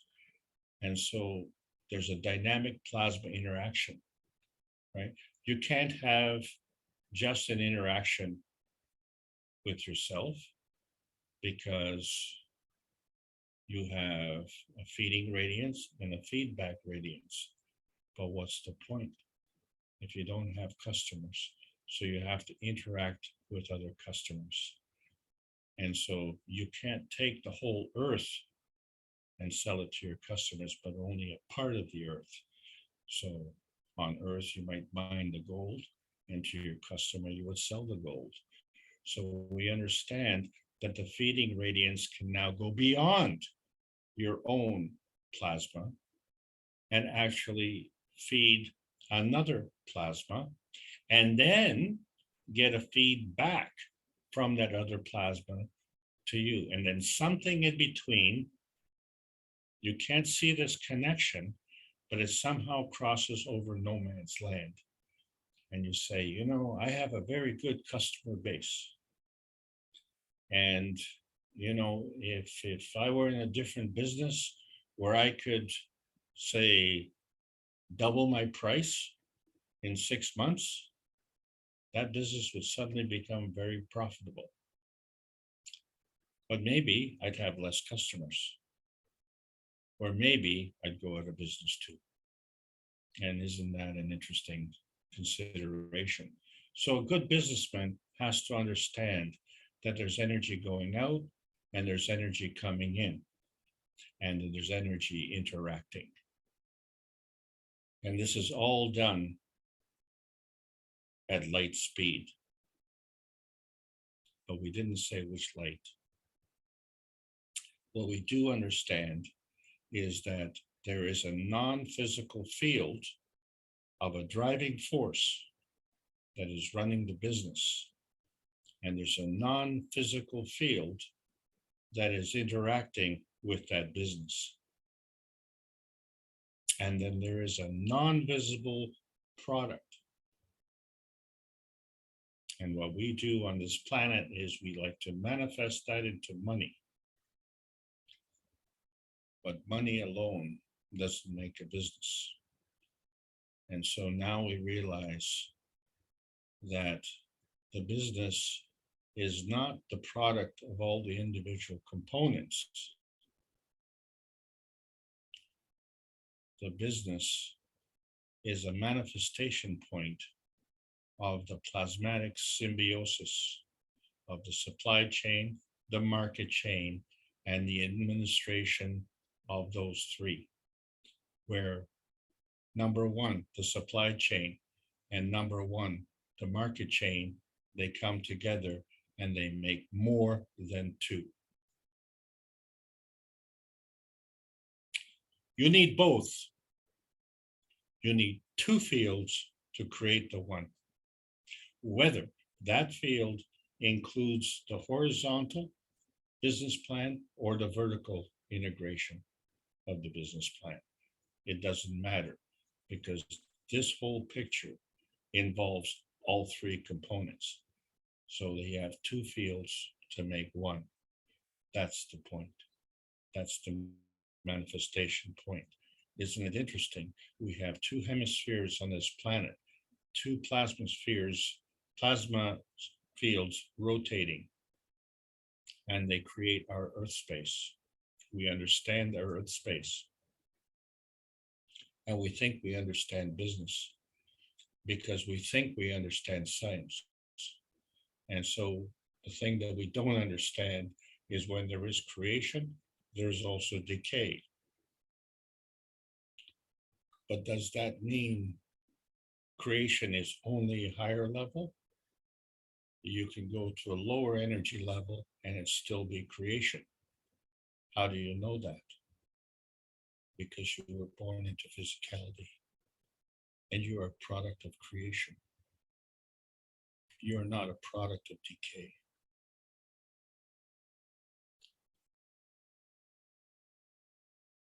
And how you got here.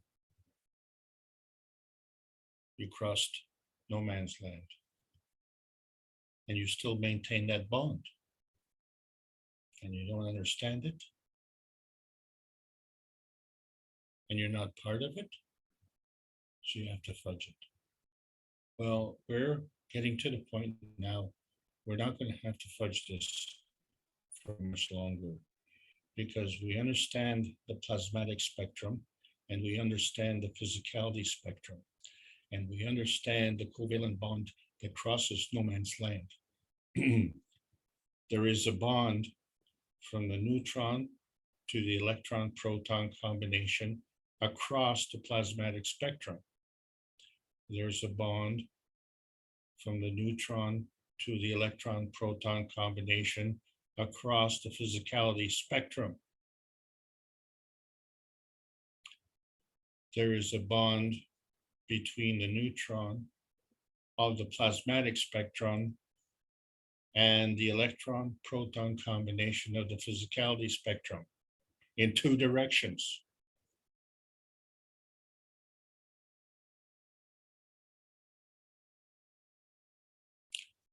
So big business has to understand that the currency of money is not worth anything when you lose all your health.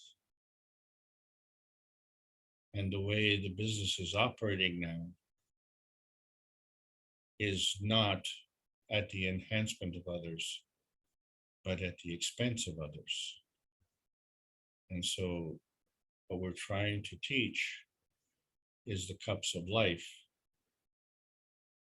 And so you understand they're not the cups of the pandemic, and they're not the cups of business. They're the cups of life, because they understand the magnetic field, the gravitational field, and that there are emotional fields and physical fields, and they work together. And if you want them to be field specific, keep them at least a meter apart when you're making the cups of life. And you'll find that in the cup of life, well, you create something else, something unseen, prior to your setting up the business. And you have CO2 GANs, calcium GANs, copper GANs, zinc GANs, amino acid and water, for instance. Plus, you have the soul. Well, where did that come from? So when you put all the cups together and you add the earth space cup and the interaction of the earth space cup with the three cups, the cup of the soul, the cup of the emotion, and the cup of the physicality, and now you have 5 cups, which is rounded out with the cup of inertia. And each cup has the 3 fields, and all 5 cups together have a magnetical field, a gravitational field, and a soul field. And so now we see that the physical state is the feedback state, and the plasmatic state, the driving force behind the business, is the feeding state. And then you have to figure out which is the dominant matter state and what is the common denominator. Well, the primary common denominator are the PM ticks, the spice of life, the energy feeding packs.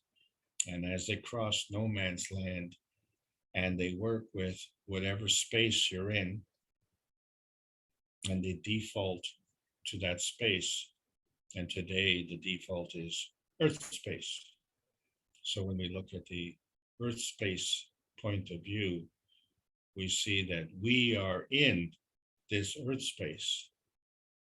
And so we have the same characteristic as the Earth space. We have a gravitational point where we keep our soul. And then we have a transparency point crossing the vanishing point into the manifestation point of physicality on the Earth space. And this is heaven. Heaven on earth. It's our refugium. But we're not understanding the difference between the universal laws and the man-made laws, because we don't understand the universal role of man, and we don't understand angels. You want to learn about business, you've got to go to the school of hard knocks. We say 1 and 1 is more than 2. Well, in the school of hard knocks, 1 and 1 is less than 2, because there's factoring involved. Someone always takes their 5 or 10%, or in some countries it's over 20%. And then of course there's some people who just take whenever they have a chance. We call it theft. And customers steal. Oh, and you know what? Employees steal. And accountants call that shrinkage. Really. And then of course, GAAP is generally accepted accounting principles, which allow us to balance the books. And then we need to audit the books. And it sure becomes difficult when the auditors themselves get caused embezzling funds and cooking the books. Anyway, no comment there. But embezzlement is another part that you have to look at, where you have insider theft. And then of course, different skills involve loss leaders, where you actually create a product that is losing money to attract more business. But then you have loss leaders that are looking to lose money because it's profitable. And sometimes they steal it, or they do this through industrial espionage. The school of hard knocks teaches us about profit versus moral bankruptcy. Moral bankruptcy and financial bankruptcy might as well be the same thing because it involves energy binding and it involves double crossing and deceitfulness. And so what we do is we steal at the expense of others. It doesn't matter who the others are. There's always some kind of theft that's involved.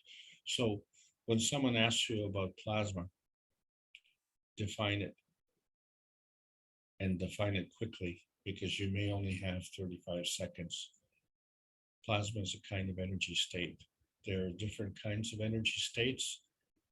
And the question is, what is your point of view? And right now, all of us are trying to grapple with the understanding of our Earth space because we need to transcend the limitations of science. And this is a very important subject. It becomes an existential crisis to understand the magnetical and gravitational relationship, the balance which we call a magnet. And what we're trying to balance is the scientific responsibility, what we call the awake state, with the spiritual responsibility, which we call the dream state. And so the plasma science is trying to add to the knowledge. And without understanding the workings of that, that affects the rate of change. So we have to understand these field relationships. We have to understand where exactly is this Earth space and where exactly is this awake state. And so as we go through this, we will actually see where science meets the soul of man. That place is the peace space. And we know that because when you look into outer space, you see that it's peaceful. And so the energy in the universe is ever present and it's benevolent. And it has no trouble crossing no man's land. There is no conflict point to do that. And so we need to review and see, how did we get here? And how far back do we have to go to understand this? Well, we can't go too far at this point because of our limited understanding. But we do know that the sun has a soul and the earth has a soul. And we have a soul. So those two brought us here to create a third. So now that we have our soul plus the soul of the earth, attract the soul of the body to create the third. Well, now we have the soul of the body plus the soul of the earth again, manifest the physicality of the body to create a third. And there's a sequencing in the process. So here's the problem. To create the third. In other words, 1 + 1 is more than 2. Did we say which one? And did we say which other one? No. Were we specific? No. All what we're saying is to create the third. So that's the basic sequencing. And so that's the soul of the earth relationships. So we have to understand in our earth space, it is not part of outer space. It's not even part of inner space. It's part of the emotional and physical construct of the physicality of the body.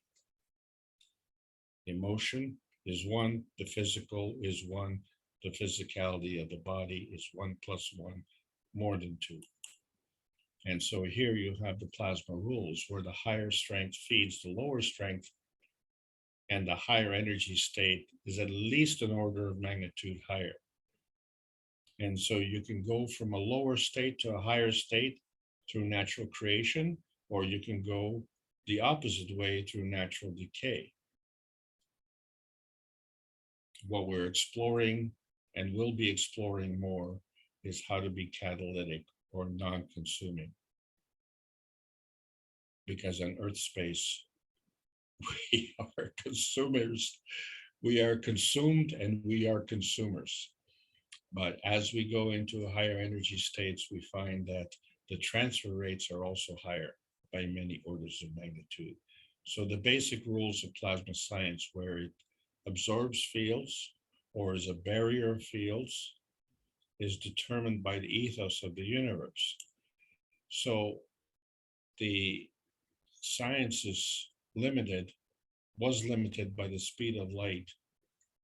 Well, that limitation was a limiting factor because it did not take into consideration morality, compassion, and courage, right? Because you can't quantify it. You can't go to the store and buy a bag of compassion. And this is what's part of creation. So when we look at manifestation and we say, okay, well, two fields come together to form another. And it's this plasma feeding that leads to this manifestation. So there's a plasmatic reality and a physical reality. And the emotional presence is one of the form artifacts. So everything we're talking about is energy in motion.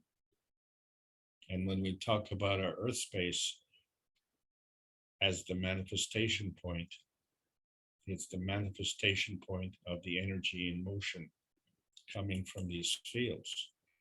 So the truth of the matter is that if you are in a field in the center and you put a fence on the left side and on the right side, and you say, this is me and this is not me, the question is that your fence or is that not your fence? Maybe that's the fence of what is not you.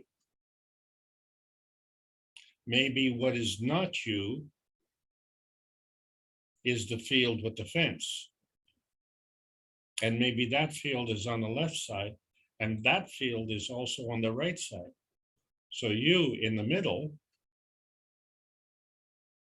you are there fenced in your field. But your field is defined by the other fields. In other words, you are defined by the feedback. So you're not you.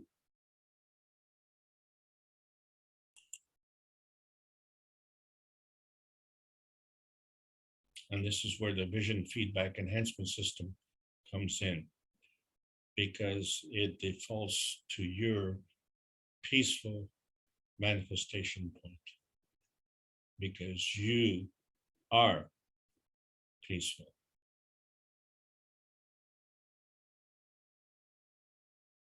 You are the traveler of the universe, and the universe is a peaceful place. So there's more. And so we understand that what we see in our Earth space is not us. We can see right through our Earth space.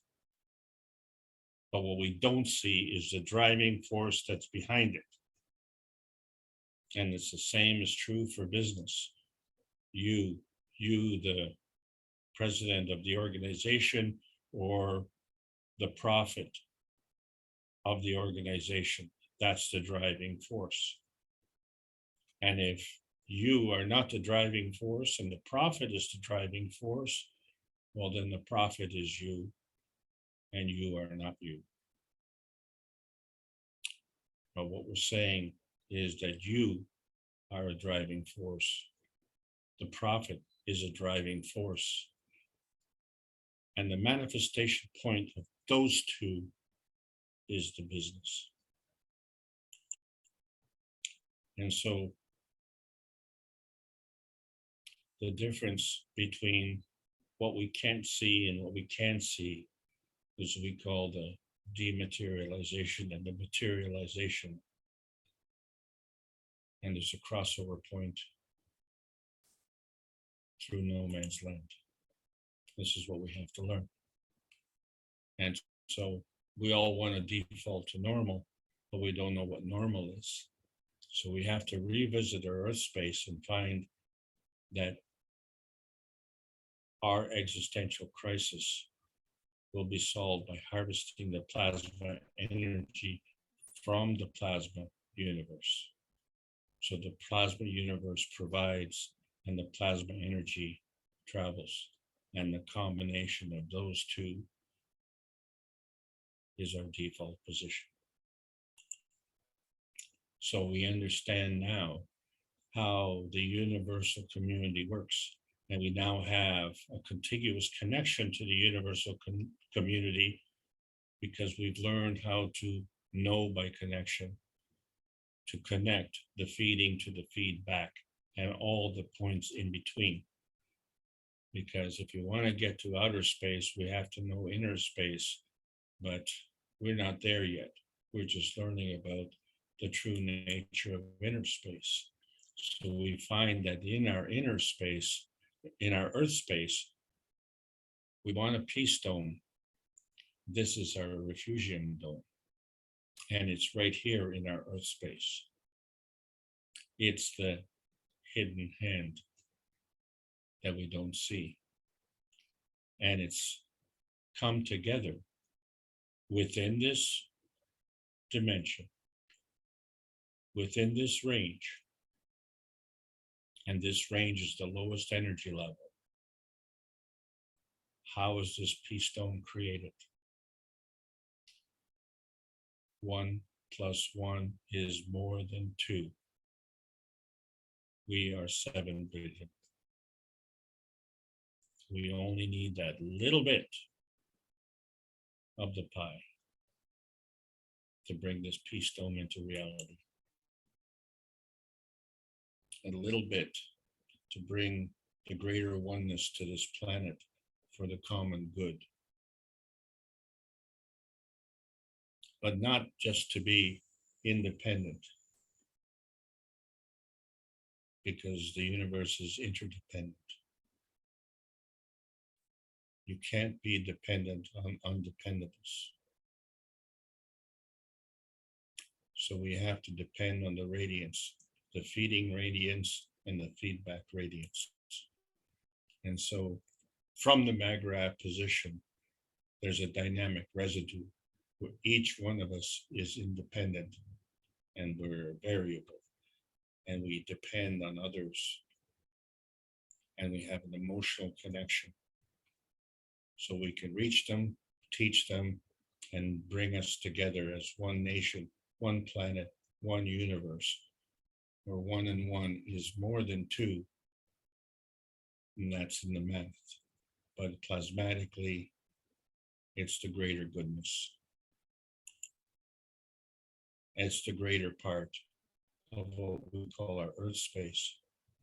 And so before we can really move ahead, we have to revisit our own planet and understand what we're capable of doing.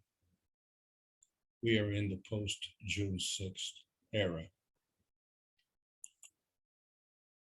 This is the Keshe Foundation Spaceship Institute, teaching on plasma science, calling all Earth space residents. There's World Peace Treaty. Sign it. Sign it with a pen. Sign it with a heart. Sign it with your soul. And sign it sincerely. Our earthbound physical and emotional transformation depends on it. This is how we can transmute energy from the transparency point to the manifestation point. We understand that the universal refugium of the universal community is right here. And so we're faced with Earth space relearning the universal language of freedom. And we do this because the plasma science will be delivered in exchange for peace on Earth. So welcome all to the outer space age. And that's the end of the lesson. Thank you so much for listening. I hope you enjoyed the journey.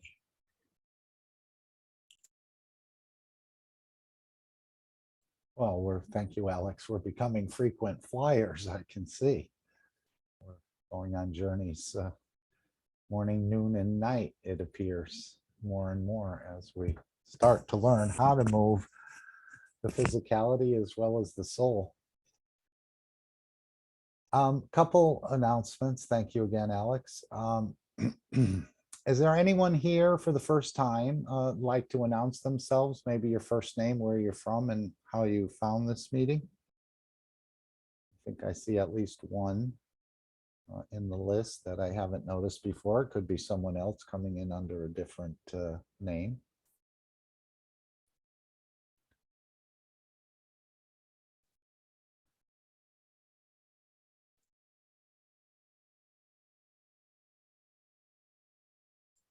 Okay, and I sent a message to Francine. Was she the Francine that was in Linz recently? If she'd like to share anything with us at this point. Again, Jacko shared a little bit, but Mr. Keshe told him to wait until he's finished with the second go around through the system before he shares more. So we just want to give you that opportunity before we go to questions to Alex.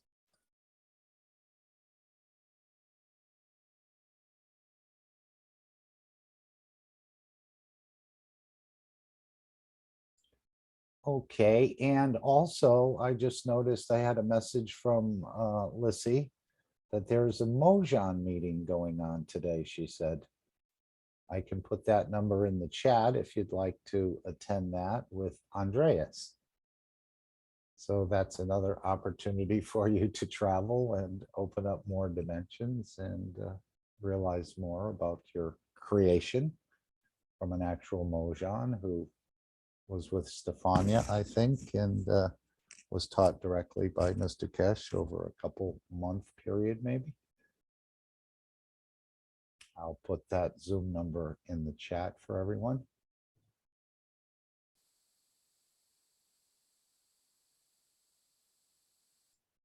And Alex, are you ready to take any questions?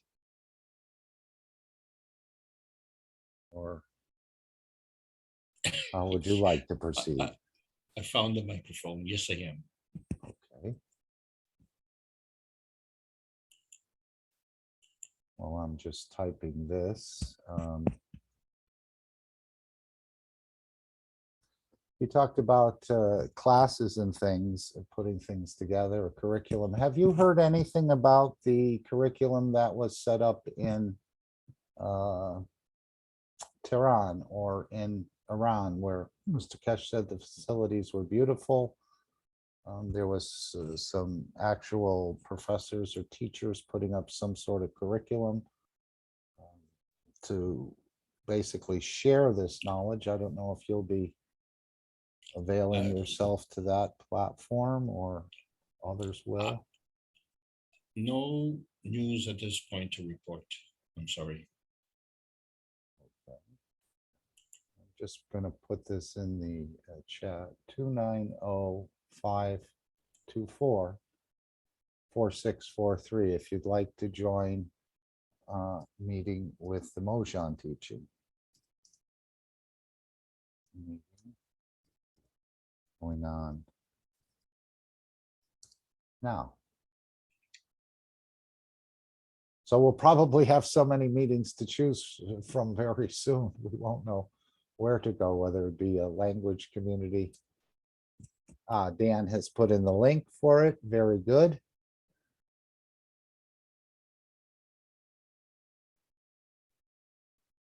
Francine, are you decided, is there anything you'd like to share with us?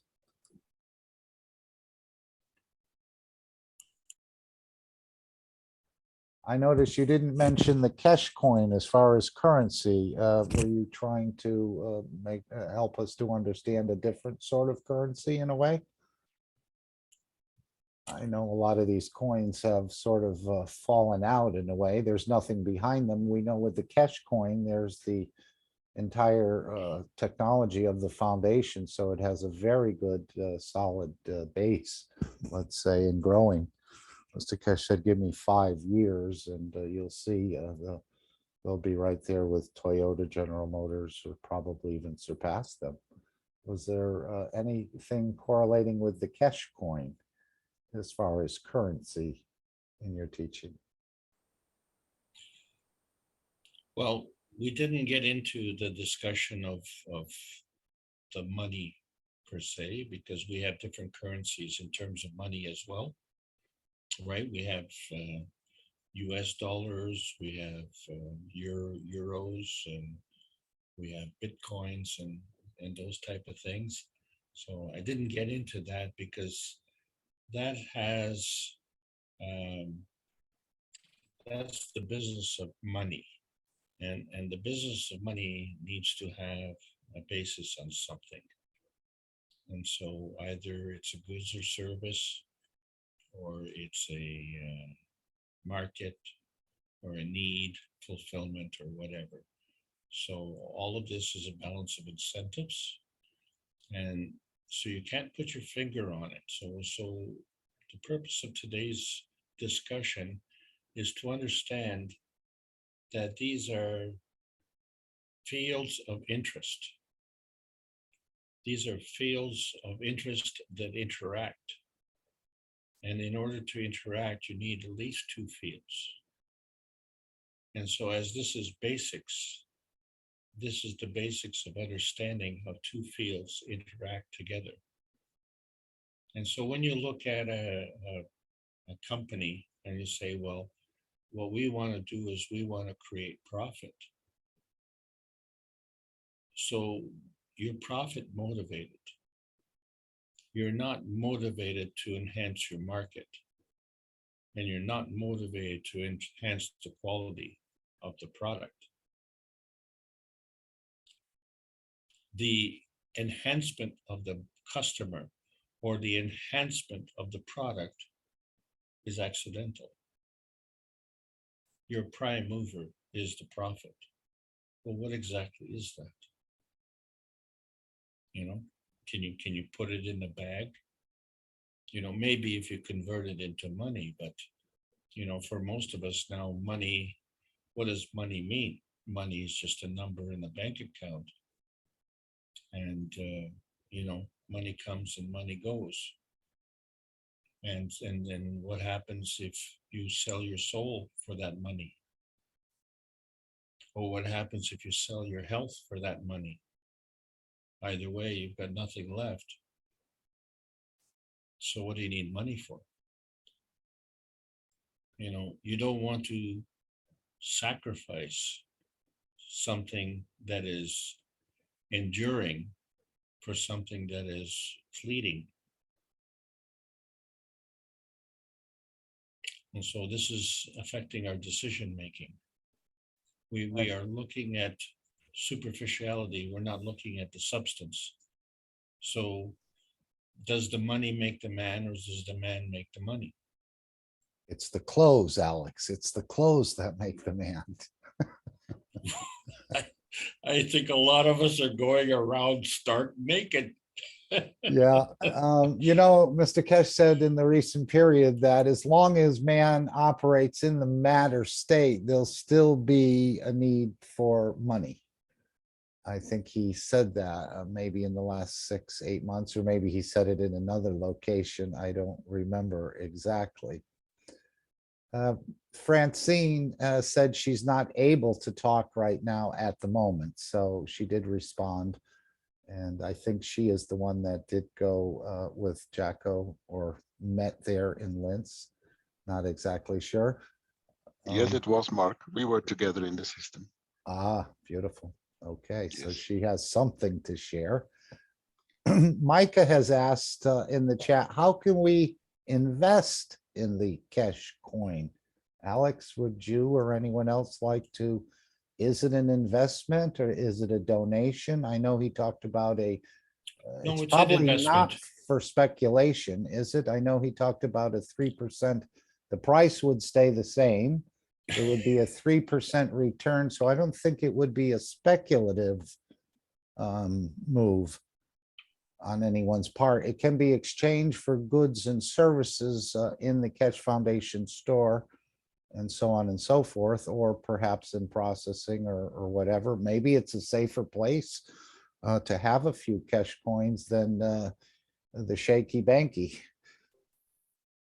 Well, Mark, Yes, John. you can never speculate on money on practically any country, because it's all Floating. it's confidence. But right now, with all the inflation you're having all over the world, it doesn't exist. I mean, here in Argentina, we're very well accustomed to it, because in the last 70 years, we've lost 13 zeros from our money. And we're still going downhill. So it's It's gotten so small, can you even see it? Sounds well, like- there are, if you know about history, in Germany after the First World War, your money had unknown amount of zeros behind it, because of the devaluation. If you don't knock zeros off, your bills are all numbers. Yes, it is a game. It is a huge game. And I know Mr. Keshe says, do you want to be landlocked on this planet to experiencing all these things like inflation, worries about electricity, and so on and so forth? So as he said, maybe when you see the beauties of space, it may be more enjoyable to perhaps operate in another dimension. And of course, always have the ability to come back if you'd like to. But there may be greener pastures elsewhere, as they say. So you've just answered a very important question, John, and that is, if you base your business on the money reward, then and that's your measure of success, then that is a fleeting point of view. If you are working on a sound business model where you have the field of your enterprise and the field of your productivity having a symbiotic relationship, then it's relevant of the money or the inflation or whatever. Yeah, even if it's not money, the whole idea right now, if we continue this way we're living in the world, by 2030, you won't own anything. The idea is you won't own anything. You will have to rent everything and work for it.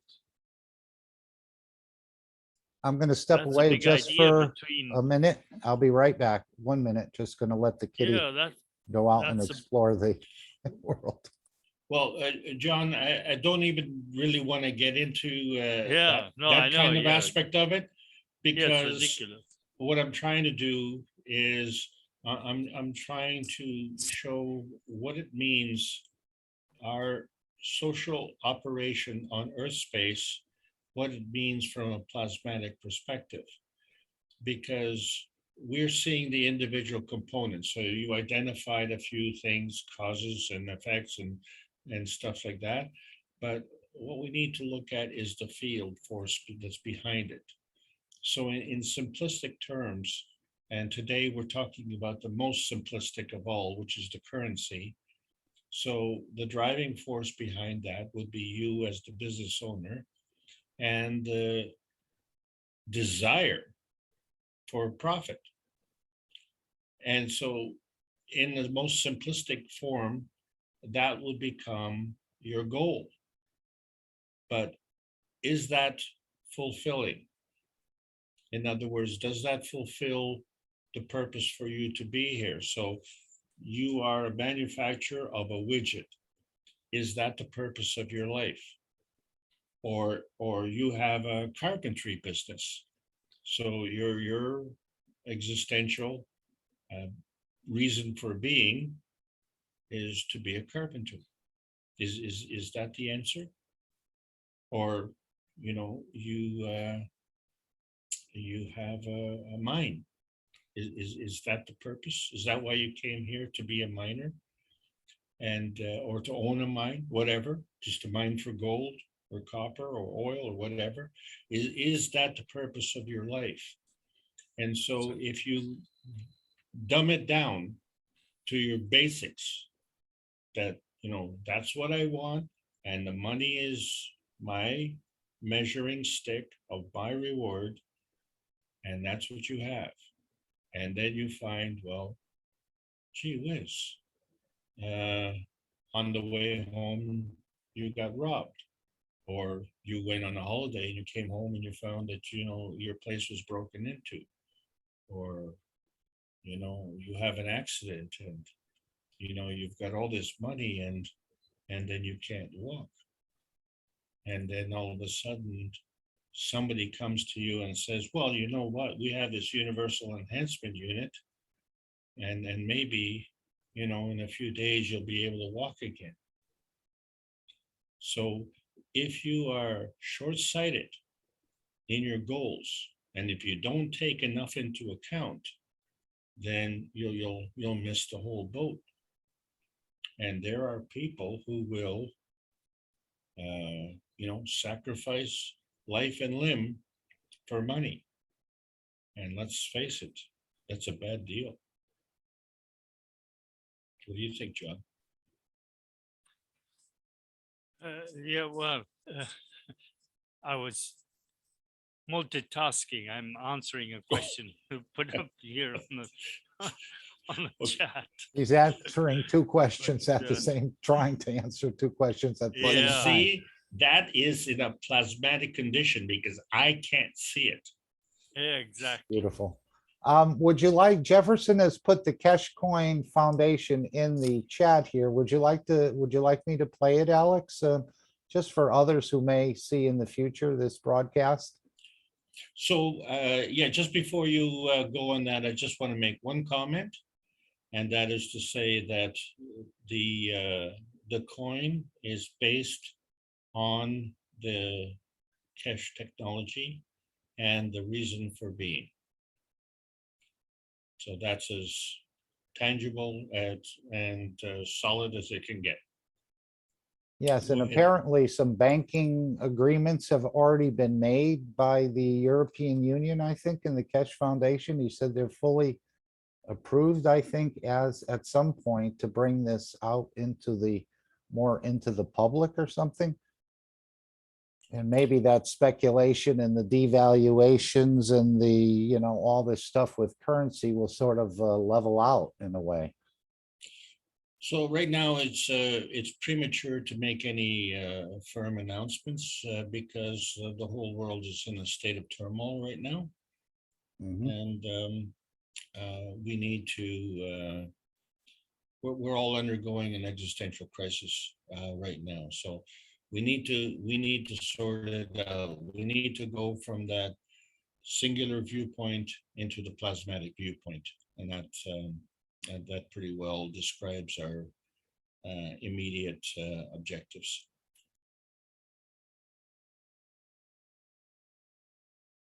Okay, let me see if I can share the screen, and we'll play this link that Jefferson, thank you, Jefferson, I'll put in the chat. Let me just see if we can do this. Okay. Here. And share, and then we're going to click on this. And, I don't know if it's a video. I thought we did have a video. Frequently asked questions, guaranteed 3% per year on each. The coins cost €1,000 is the initial value. And I don't think it's for speculating. It's not like Bitcoin or Ethereum or any of these other coins.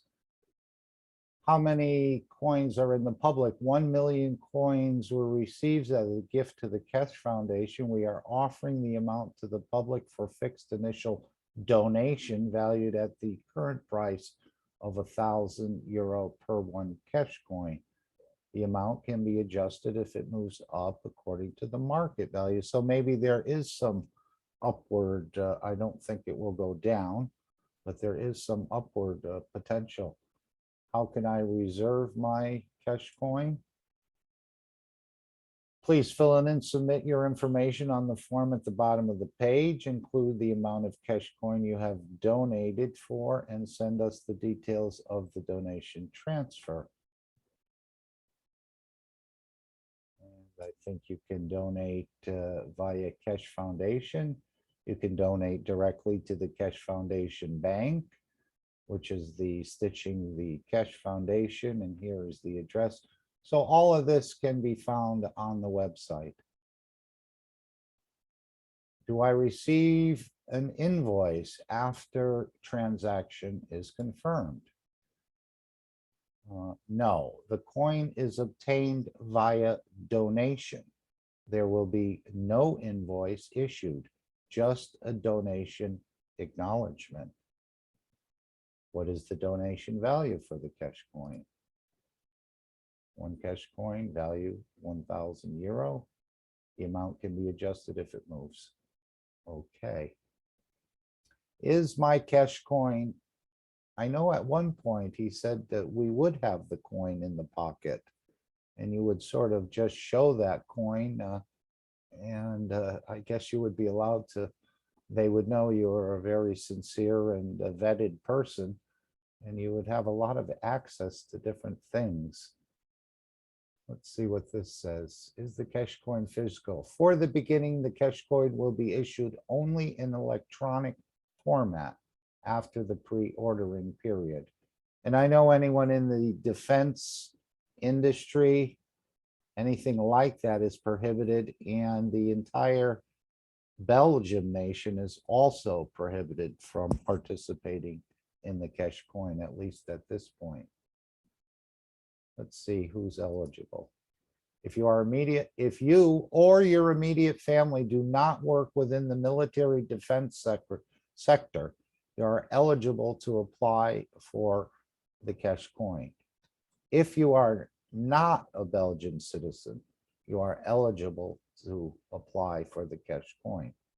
Is my donation refundable at any time?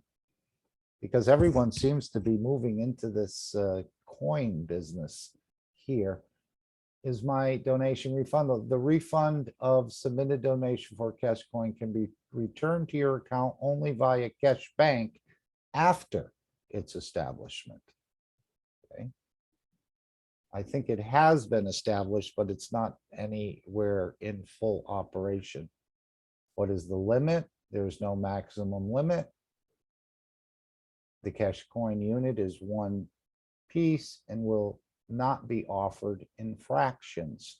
Right, I guess you could buy part of these current coins now. Some, obviously not too many people could afford the prices of some of these.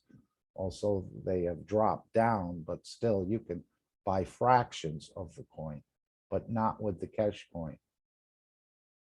Okay, and then where is it available? Only within the Keshe Foundation is the Keshe coin. Can I exchange my Keshe coin? The Keshe coin is exchangeable only within the Keshe Foundation structure for any products offered at the Keshe Foundation manufacturing site or Keshe Bank after its establishment. So I know there were many, maybe this one on YouTube would be, let's see if we can just play this. If this one plays, yeah, here it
Okay, just another way to support the foundation, get involved in a coin, and there is a 3% return on that guaranteed, as I understand it.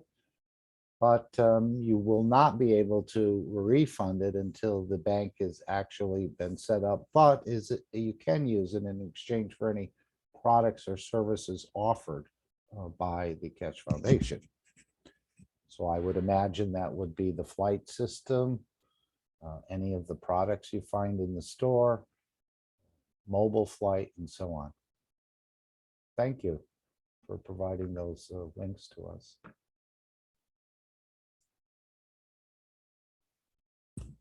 Anyone else have something else they'd like to bring?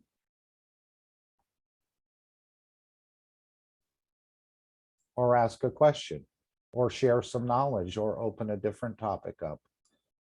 Maybe that Alex didn't cover, but he's certainly able to answer partially or maybe fully.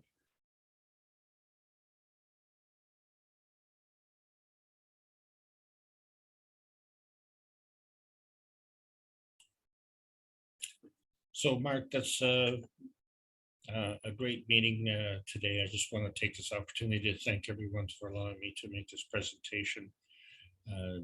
We're all going through the same dilemma here, grappling with our understanding of Earth space, because it's changing our lives. Regardless of whatever we thought before June the 6th, things have changed. And so we have to incorporate those changes into our everyday life. And the worst part about it is that there are many people who are going to be awakened to this reality, but they're not as prepared as the panelists are today. So the challenge is there. And the cat's out of the bag, so to speak, and we can't put it back in. And that's kind of a good thing. So all of us know that we didn't come here to, shall we say, waste our time or waste our lives. There was a purpose. And each of us is on our own journey to understand that purpose better and better. And so we're going to try and understand our Earth space better in the next few weeks so that we can move from there. So learn as much as you can, open up the possibilities to learn, and teach as much as you can. Thank you so much. Thank you again. Anyone else have anything else? I'd like to play a short clip, maybe from the third simulation, or even from the other second half of the workshop after the break. But let's just hear this one. I was trying to find this the other day, and would we, okay, then let's go here for just a few minutes, and then you can finish the rest of it yourself. But Mr. Keshe talks about he's seen how people have changed going through the process. There's actually 3 clips I want to play. This one, short, we'll keep them all very short. You can finish the rest on your own. You know where it's from, the 437th Knowledge Seekers Workshop. But how people have changed. And the question from Boniface from the African Knowledge Team, whether we'd be able to hold on to this ability. And once we've been processed and have gone through the system. And then I'd like to play the warning that Mr. Keshe has put out about killing scientists. He seemed to put out and even saying that his soul is going to get involved in this, and about the exiling of a soul, perhaps, or the soul of a nation, for about 8 minutes. That one will be the longer one, and then we'll play the final disclaimer and the meeting will be over. So let's just hear a few minutes of each one of these clips, which you can finish on your own. And again, if you were to, okay, here. Any of the things we are playing here can all be found, and much, much more, on the Keshe Foundation Spaceship Program Organization, it says. So all the Knowledge Seekers Workshop, the One Planet, One Nation, One Race, the flight simulation, testimonials, and so on can all be found here on the YouTube channel. You'll probably have to sign up. Some of them are age restricted. I guess some of the last ones, Mr. Keshe has wanted it that way. So, but here is everything, most things you can find, playlists, videos, and so on. So this is just another tool of access to just so much knowledge. Again, Micah put it in the chat and I totally forgot about it. I thought of it earlier about Happy Father's Day to all the fathers, grandfathers, and great grandfathers as well. So thank you, Micah, for sharing that. Okay, so let's go to this part here, and we'll hear what Mr. Keshe has seen the knowledge seekers just going through maybe once or twice. I don't think there's anybody that's gone through more than twice, but let's just hear a little bit of this. Then we'll go to Boniface. Then we will come back here just for about 8 minutes of Mr. Keshe's warning to the nations that still are allowing scientists, some of them being killed. And again, he was asked another question following that about other things. So we'll hear that. And again, I think it's a warning directly from Mr. Keshe to the nations and the religious people who continue to allow this stupidity to continue. And he said it all started when we started showing the space technology. Much of it did in Linz. So let's hear this for few minutes and then we'll continue on. If you have to go to another meeting or other things to do, that's fine. This is going to be in a recording somewhere on Telegram and as well as Ed's YouTube channel. Ed, I don't know if you'd like, if you're still here, if you'd like to put the link to your YouTube channel. I know you'll find many of the visits from Mr. Keshe in this North American Corona team and now Keshe American Knowledge Team exclusively what Mr. Keshe came in and shared. So that's on Ed's channel where he's excerpted out. Go ahead, Ed. No, I just was going to say, yes, I will do so. Let me just pull up the link. No, thank you, Ed. So let's just hear this for a few minutes and a couple more little clips to see a little bit more in detail what Mr. Keshe is talking about. And again, all of our obligation is to somehow find our way to Linz.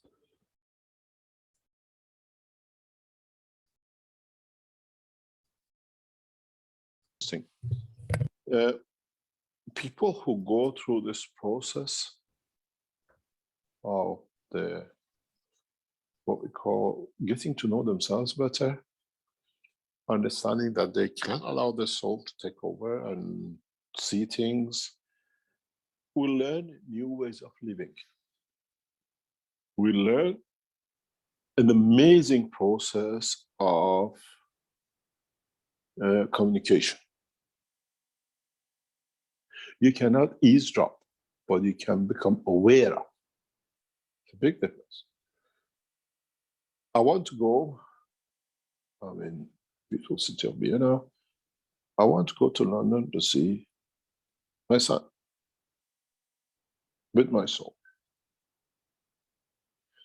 But I want to take the physicality. My son accidentally has gone to Frankfurt the day before. Today, I make a trip to go to London, takes me hours of the flight.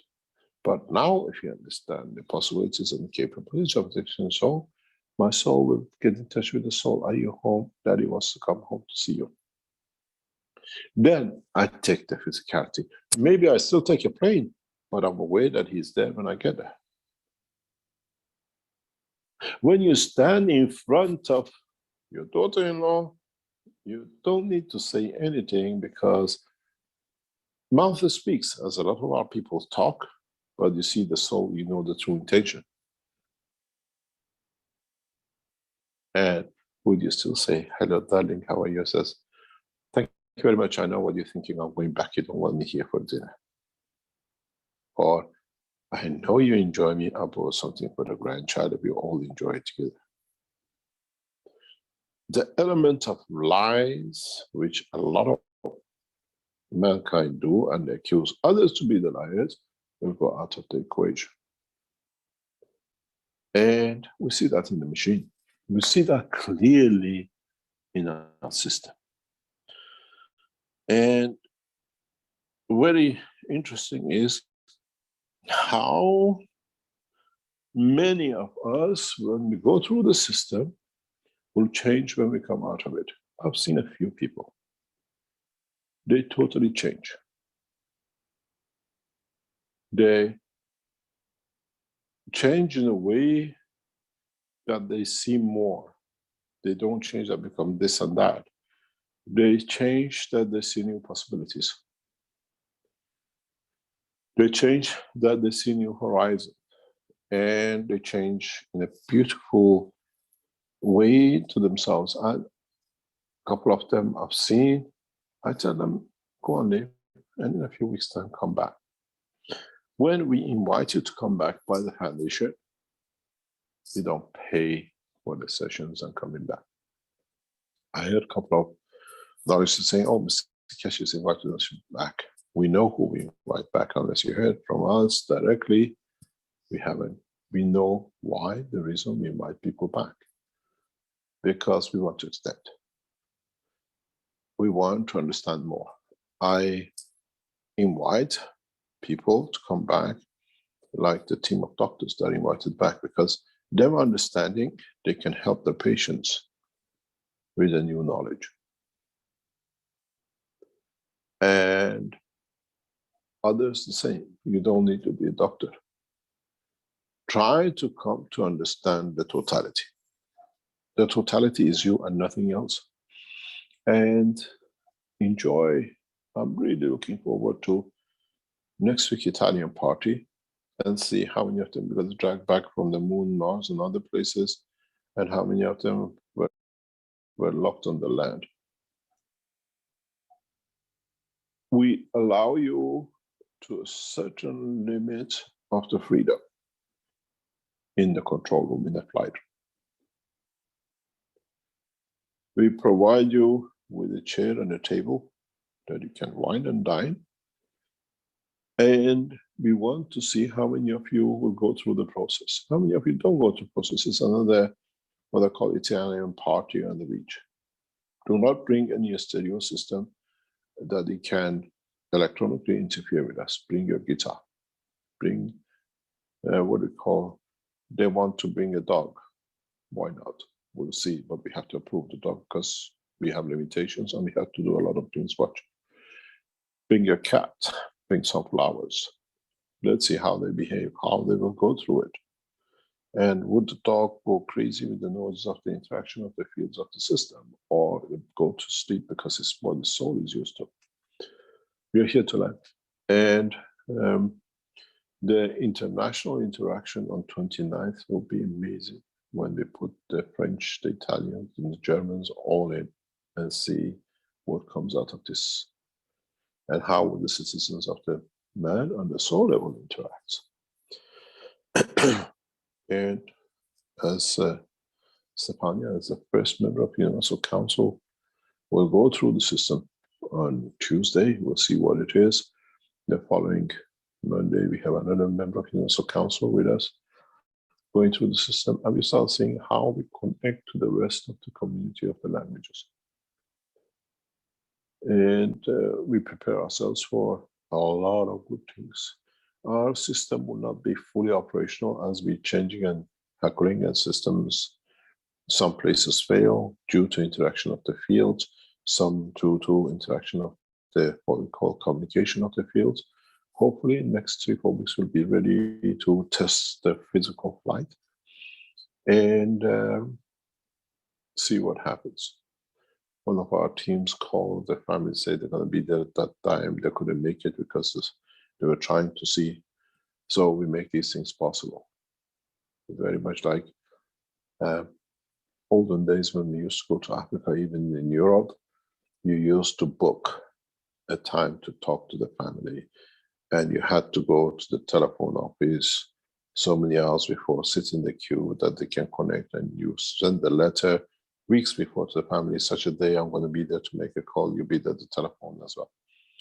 And we're going through that process at the moment. We are back in the golden ages of communication, but in a soul level, and then we have to get it right. It'll be very, very interesting for me, and we expect this to happen. We are not ready for it. We don't tell you when we are ready for it, because as we go through the test, one of the first things we would like to see in the environment of the two systems is how we can transmute one object from here to here, or vice versa. And or this process as passengers. Then it comes from us, because we are patterning the system, how we can take you outside the system, where this is the system, which means we have to understand the environment, feel interaction. We already have done part of this. Now it's actually fine-tuning the system for this process. Without a system, to be able to transmute to any point.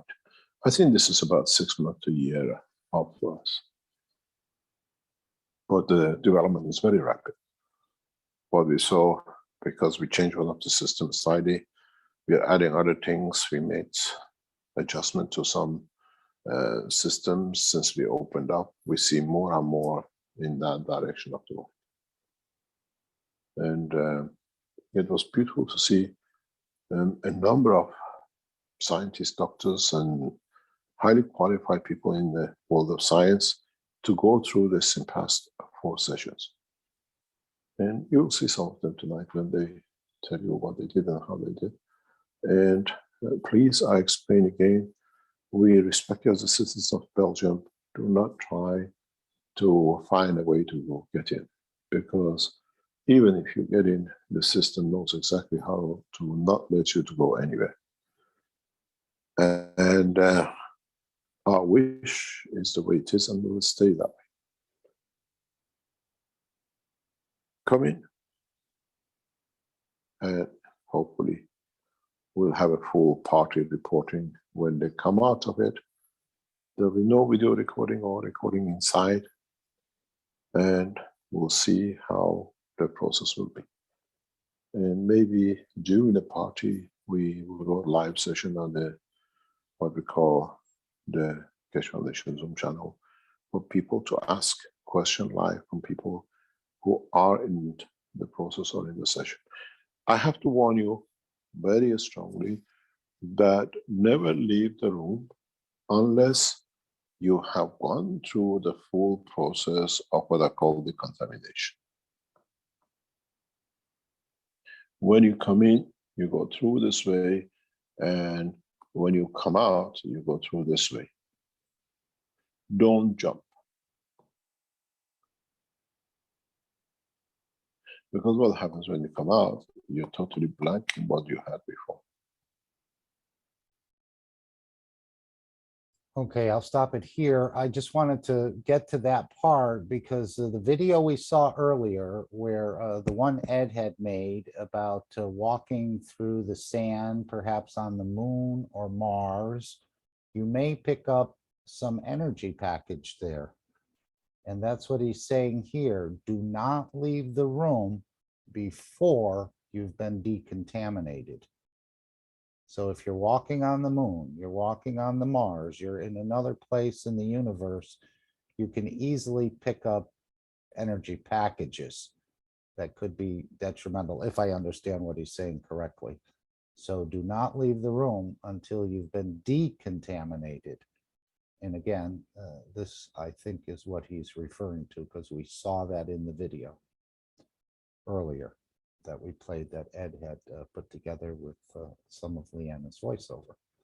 Okay, let's go and hear from the knowledge seeker on the African knowledge team, Boniface, who asked Mr. Keshe, would we be able to hold on to this travel once we left the system.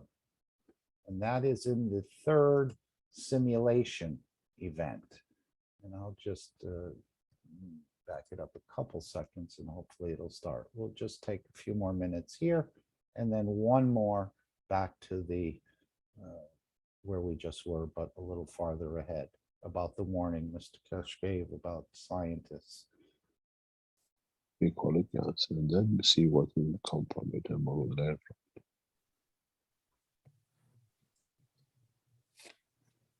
And maybe one other quick question, Mr. Keshe, from Boniface, I've been asked to ask, can those who have traveled remain in that state of soul operation afterwards or forthwith?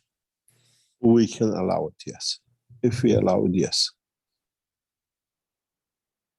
If we allow it, yes. I was talking to one of the knowledge seekers today. Many of you, once we go through the full system, will travel in those units into the depth of the universe. And many of you will never come back.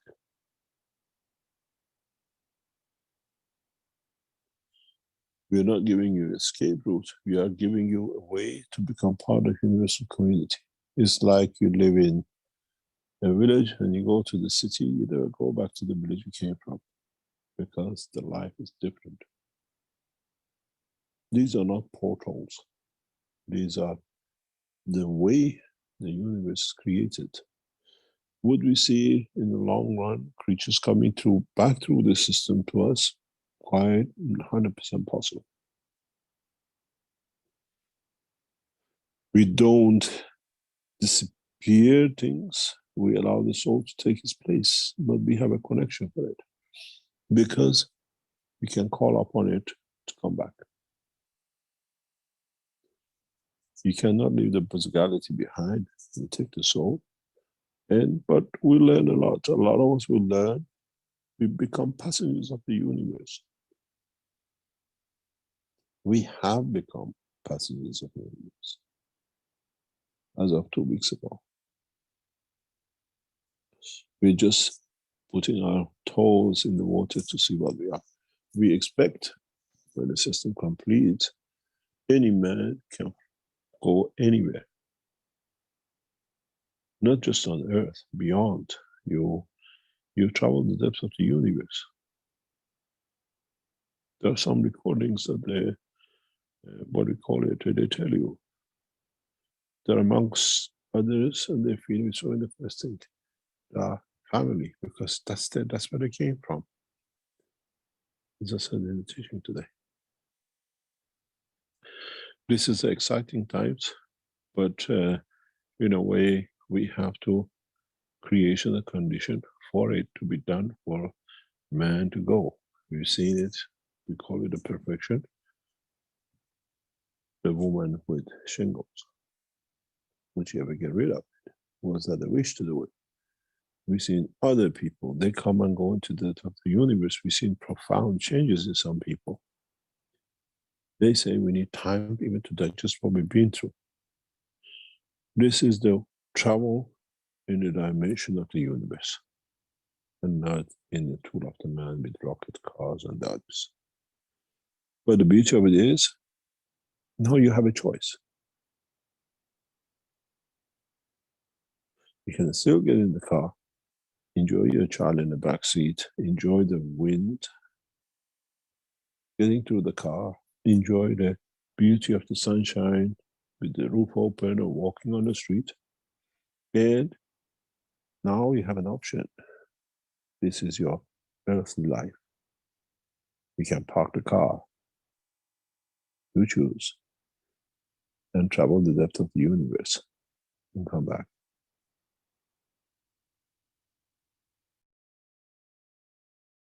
So that's when the full flight system gets developed, I believe. So how exciting and glorious and beyond the imagination of what's we've thought it was all about. So let's go to this very last clip here. We'll go to 110, started here. This is the warning Mr. Keshe has given that sounds like he's going to intervene with his own soul about this killing of scientists, and the condolences given to the families of the scientists that have been killed, most recently, again, in Iran and other places. But let's hear Mr. Keshe again for a few minutes. All of this can be, just go on that website in YouTube and you can hear everything fully. But in the depth of our travel, we have made many friends. And those friends are always with us. When I spoke, and we saw it over the airport, going to the hotel in Brasilia, and the week when we spoke in the lab in Bari, and then seeing it next few days, is just that they just come to confirm what you taught to the humans we want to show them.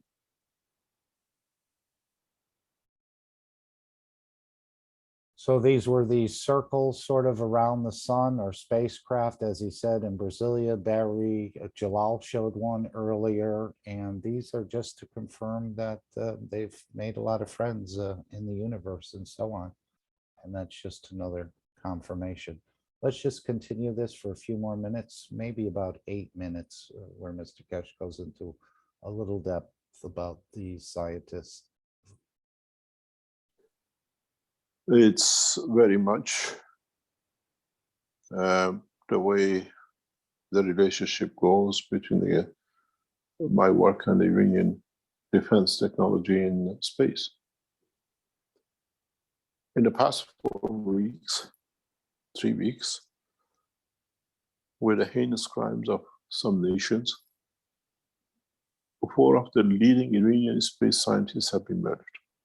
2 by poison, the way they tried to kill me, and 2 by the accident, the way it was set up to kill me before. And it's strange enough, these all started from the time, the week we started to show the space technology in Blitz. These criminal nations never touched Iranian space specialists. We lost 4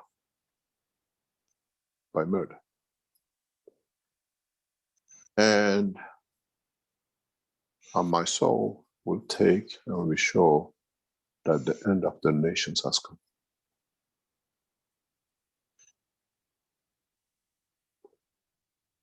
You touch the scientists, we take your soul.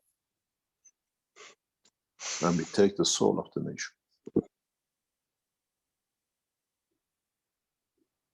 Because it's a nation who allows this to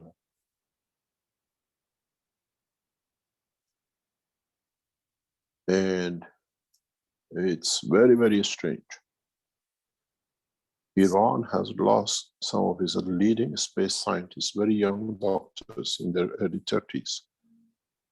Since Keshe Foundation had started showing the space technology in Linz.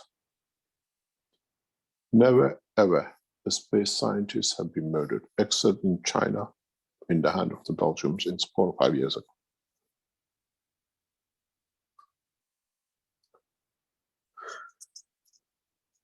We understand, and we have to bring the knowledge to be understood by many.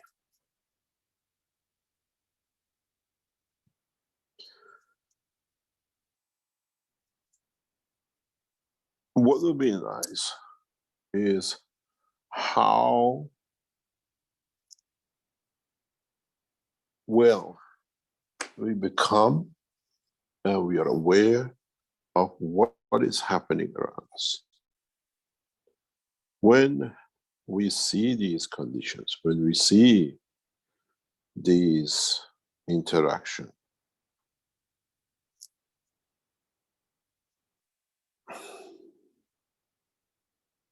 it changes a lot of things for us. It changes a lot of understanding.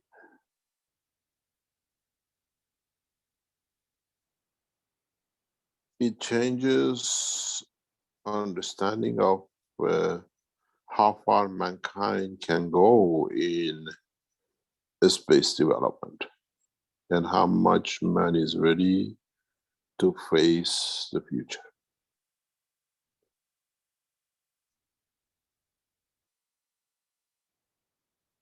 And since when having the space knowledge is a criminal offense, unless you are a criminal. And the punishment for it is to separate the soul and leave it in the rooms of what we call the space. Even the physicality exists. Exile of the soul is the worst condition a man can create for his soul.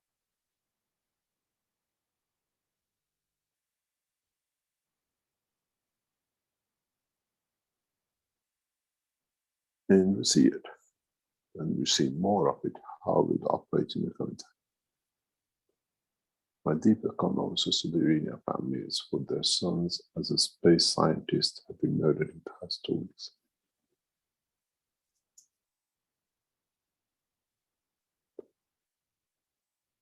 Because frontiers of knowledge has to belong to all of us, not exclusively of some nations. And this is what we do in NITS. We invite the Iranians, the Italians, the French, the Germans, the Americans, and everybody else to come in and taste the new space technology. And we don't kill you for it. But your nations do.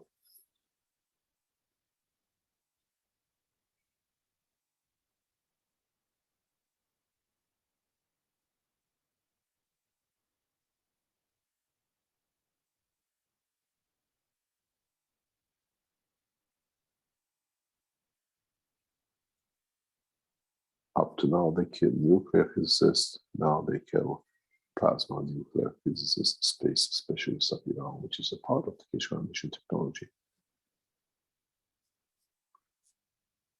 Those who understood more.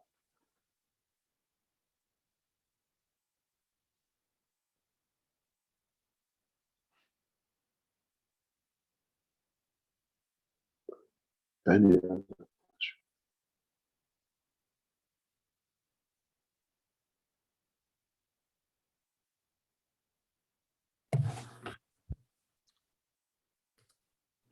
Well, we did a kind of a relevant question from Hassan on any update on bringing in the souls of Ayatollah Khamenei and Nasrallah, General Secretary of Hezbollah, sending so many youngsters for suicide missions and calling it martyrdom.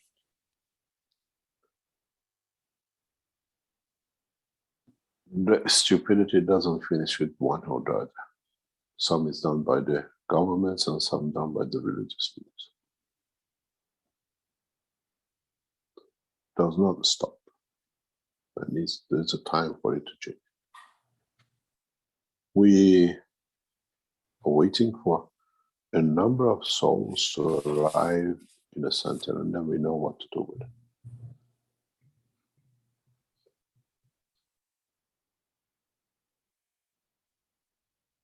We invite the, what I call, Universal Council member for Hebrew language to NITS. And with it, we'll change the whole structure within the nation. You will see.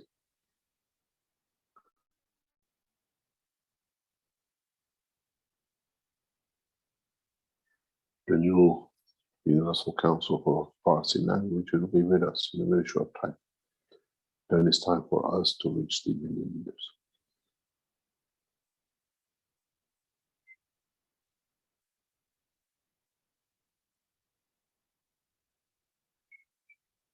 Any other question?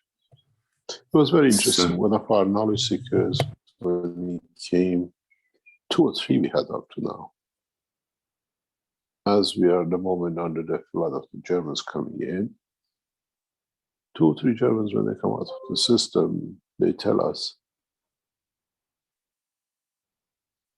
I think in one of the recordings you heard as well in one of them, that they gave from their souls to raise the soul of the German nation.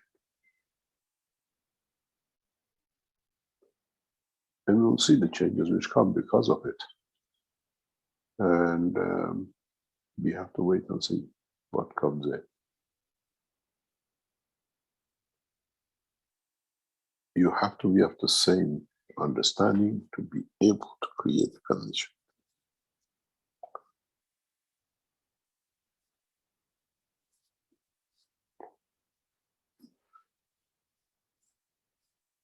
Any other question?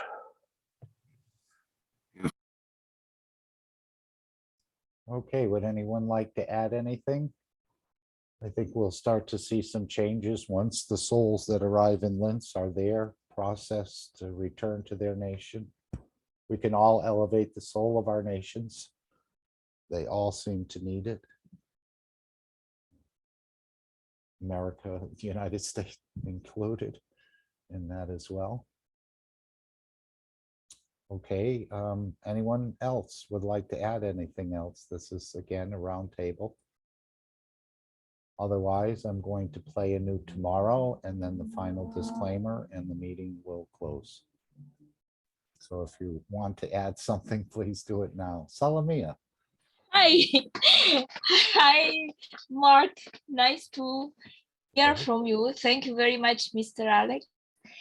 I'm glad that finally many colleagues, knowledge seekers were able to fly with the help of our unit of fly enhancement. I also fly at the soul level, but not going to Linz. I fly by my own abilities, like everybody. And please be confident because you can also do it. I'm the representative of the universal community. I feel like this. And I hope that we made the elevation of the soul of the planet, and especially for the people which forgot about the existence of soul elevation. This is more important because many people of the planet already are elevated.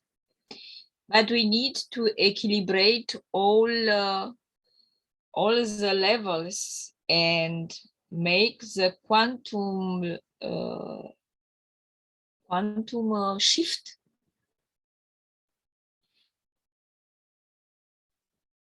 Today also I fly before contacting you, and my small dog, which has the name like me, Salomea, small Salome, he didn't at the eye, and I was able to fly with her, and I have seen her very happy.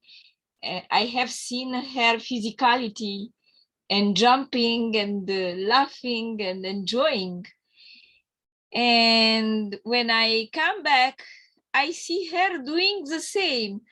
And now the bliss of her eye is totally, completely healed.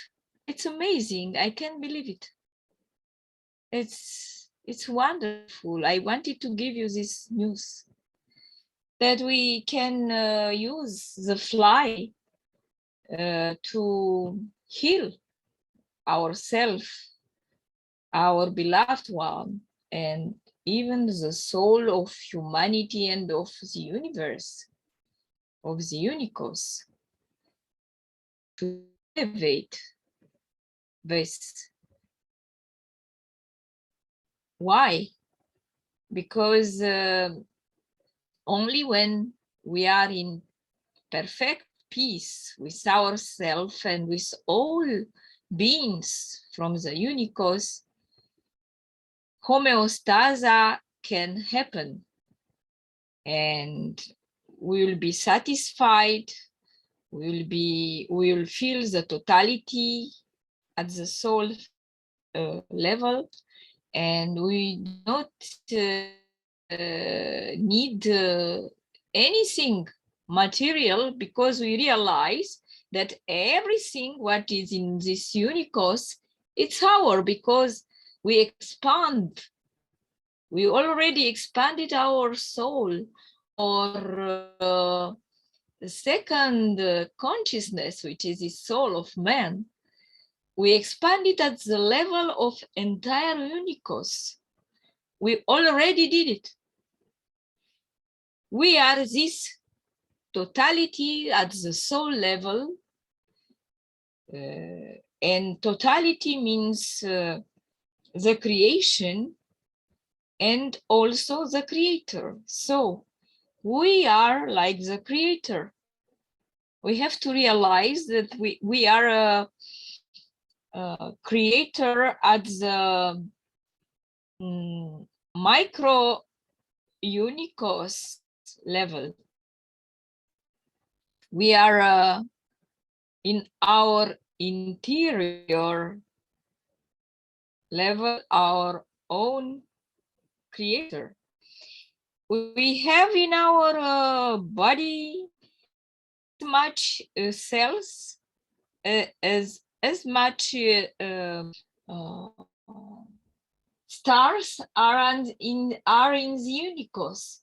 This is an explanation that we are the image of the soul of the universe, of the unicos. We are the image of the creator too.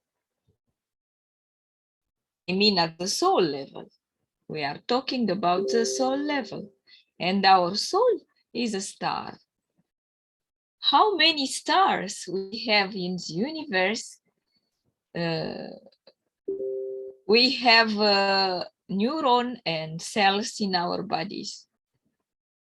And this is a connection. This is a link between the small universe and the big universe, between the small unicos and the big unicos. So we are not only a universe, we are a multiverse, a unicos, as Mr. Keshe called it.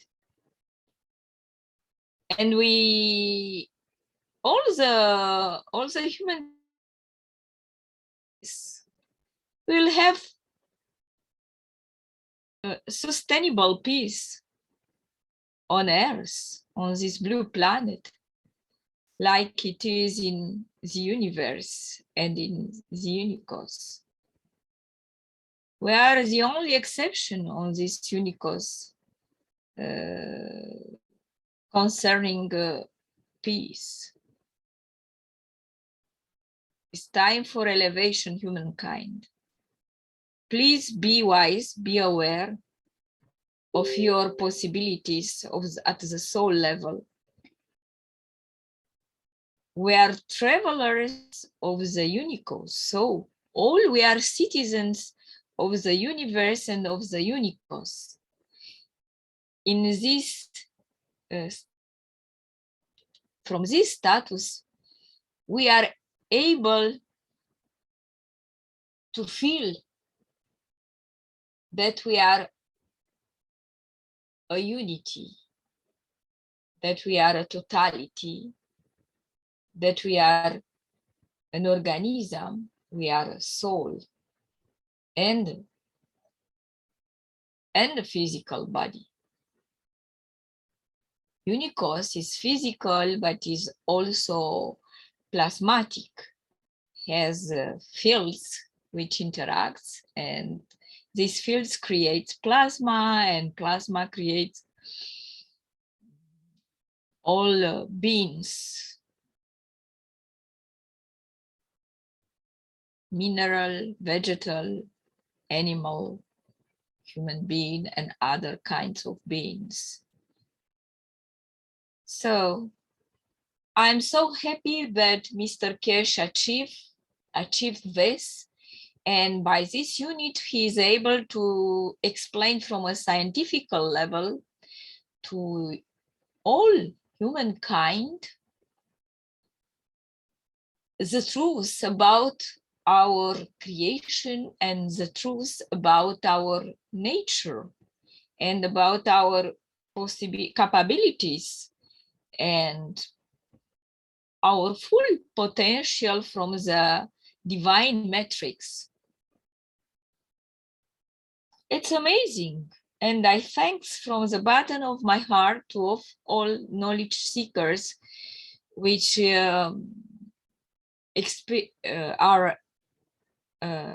went on fly units and experience this, and to others which were not able to go in physicality there, but they contacted and connected with this unit, this fly unit.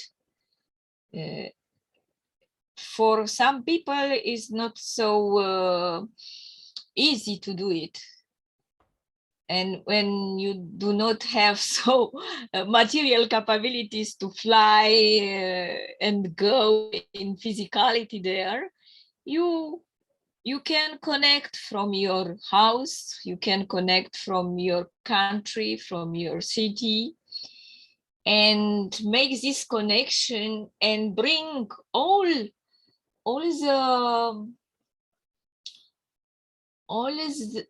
the benefits of our fly unit for your community. You are responsible for the soul of your community, and this fly unit, it's amazing. It's a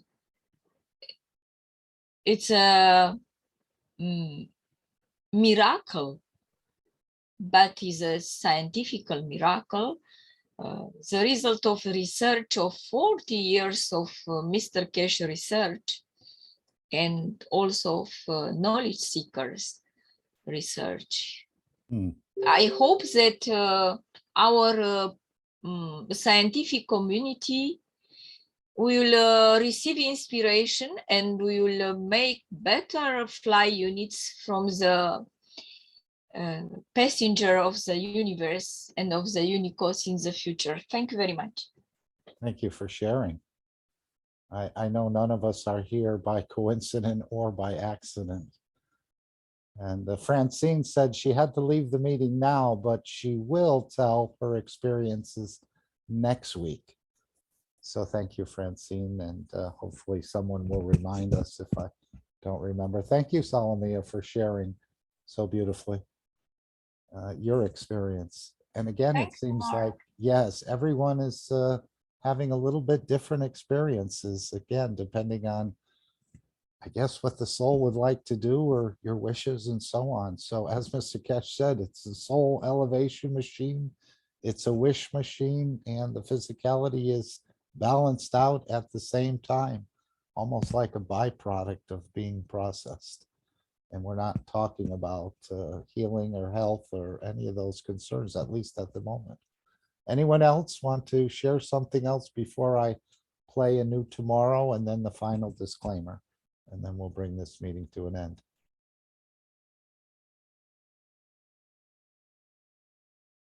Very good. Okay, well, we did keep it under 4 hours, so I think that's good. And we did learn, again, a lot. And Mr. Keshe is a master of doing this, so he knows how to teach. And as we see in Linz, he knows how to deliver the systems. And again, these are training systems for us, as I think he's alluded to on a number of occasions, but there's much more to come, as he's just opening the door and just allowing us to see a little bit more time by time and week by week, and especially for the world leaders, the governments, the religious leaders.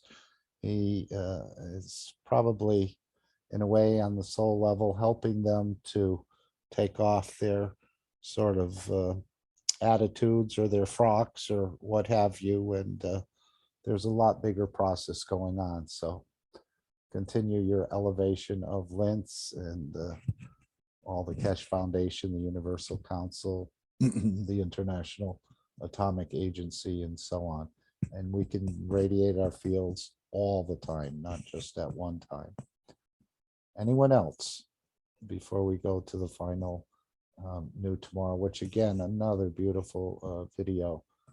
And you can join your teams, your television teams, and create the videos. Mr. Keshe has given us so much beautiful knowledge to share in these videos that we can make small little sort of hors d'oeuvres out of them and serve them to the rest of the people to get them to start opening up a new dimension.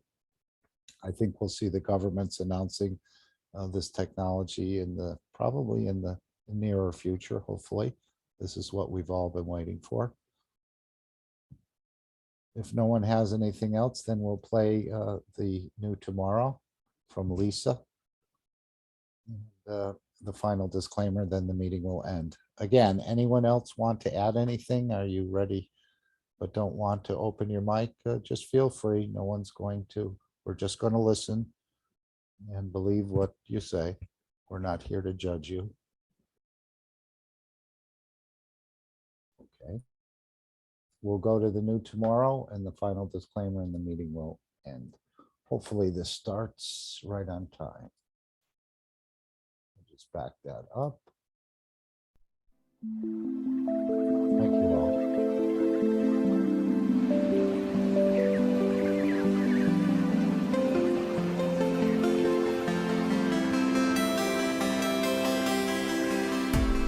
In the world of creation, we had the two extremes, except in the case of the Creator and Mitra,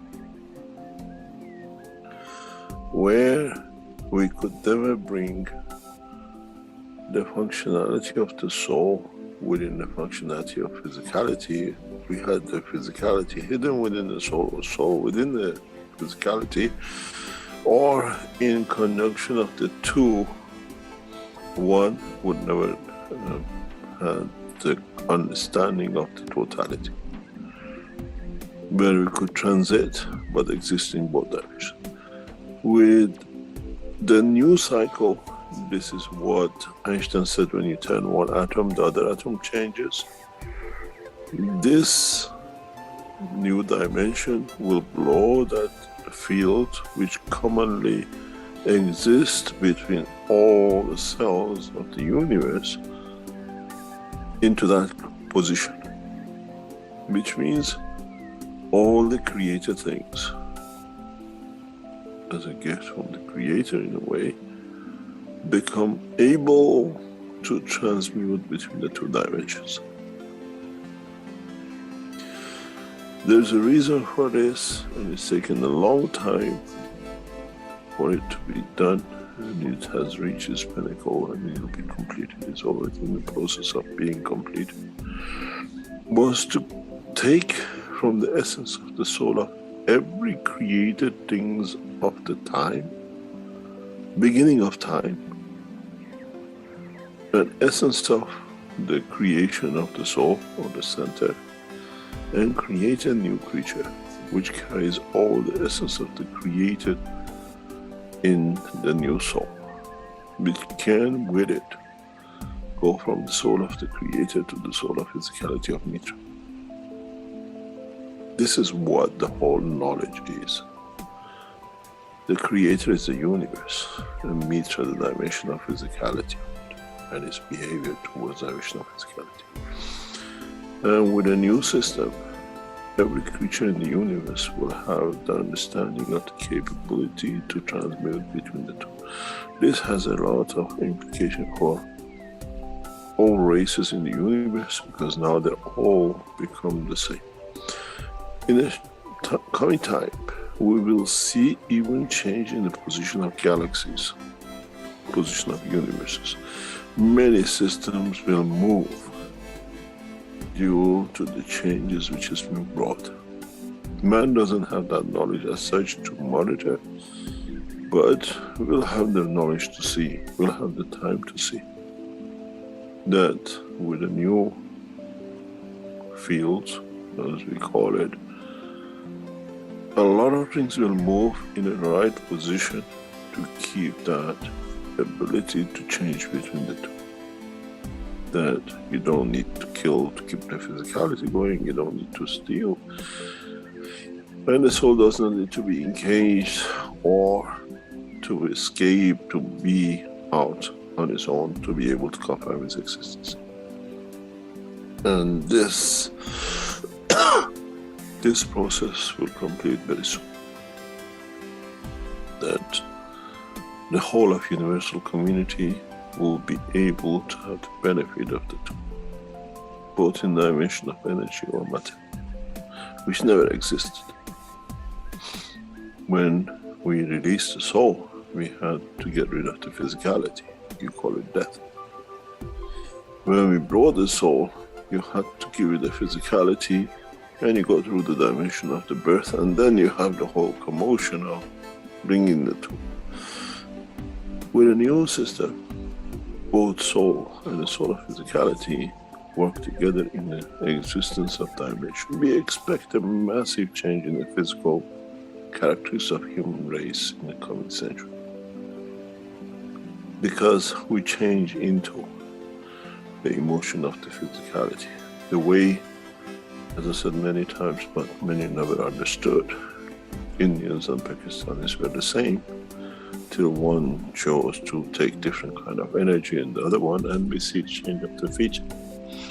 Now, with the balance between the soul of the man and the soul of physicality of man, many of us will change feature, without a shadow of a doubt. Man will change the faces of anger, man will change the faces of hate, man will change the face of warmongering, because we get satisfied in the field of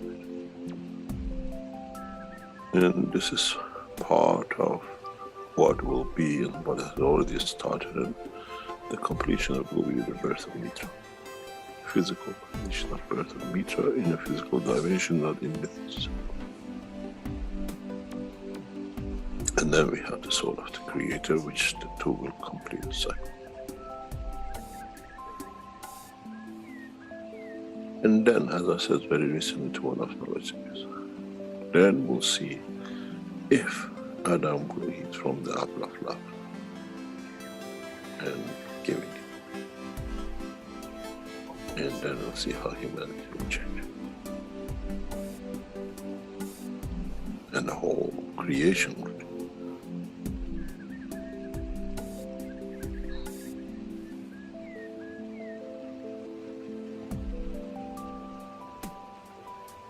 We are at the verge of that change. Much, much closer than anybody could think of, not only a human race.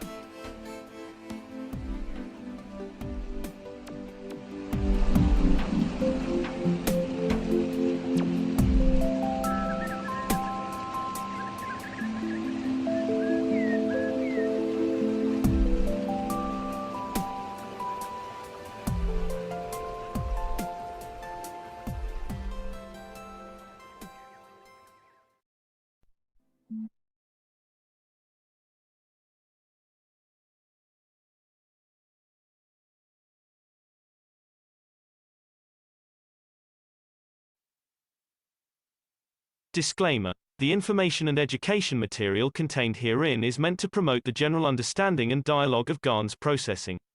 Such information is not meant or intended to serve as a substitute for a healthcare professional's clinical training, experience, or judgment. For patients and individuals, such information is not to be a substitute for professional medical, therapeutic, or healthcare advice or counseling. For medical issues or concerns, including decisions about medications and other treatments, readers, viewers, listeners should always consult their physician or, in serious cases, seek immediate assistance from emergency personnel. Prescription information, procedures, and use of medical devices information should be undertaken only by properly trained and certified medical personnel. We specifically disclaim any warranties, express or implied, including implied warranties of merchantability or fitness for a particular purpose. Such information is provided, as is, and is believed to be accurate at the time of its publishing, but it is the viewer's job to evaluate the accuracy of any information found in this presentation.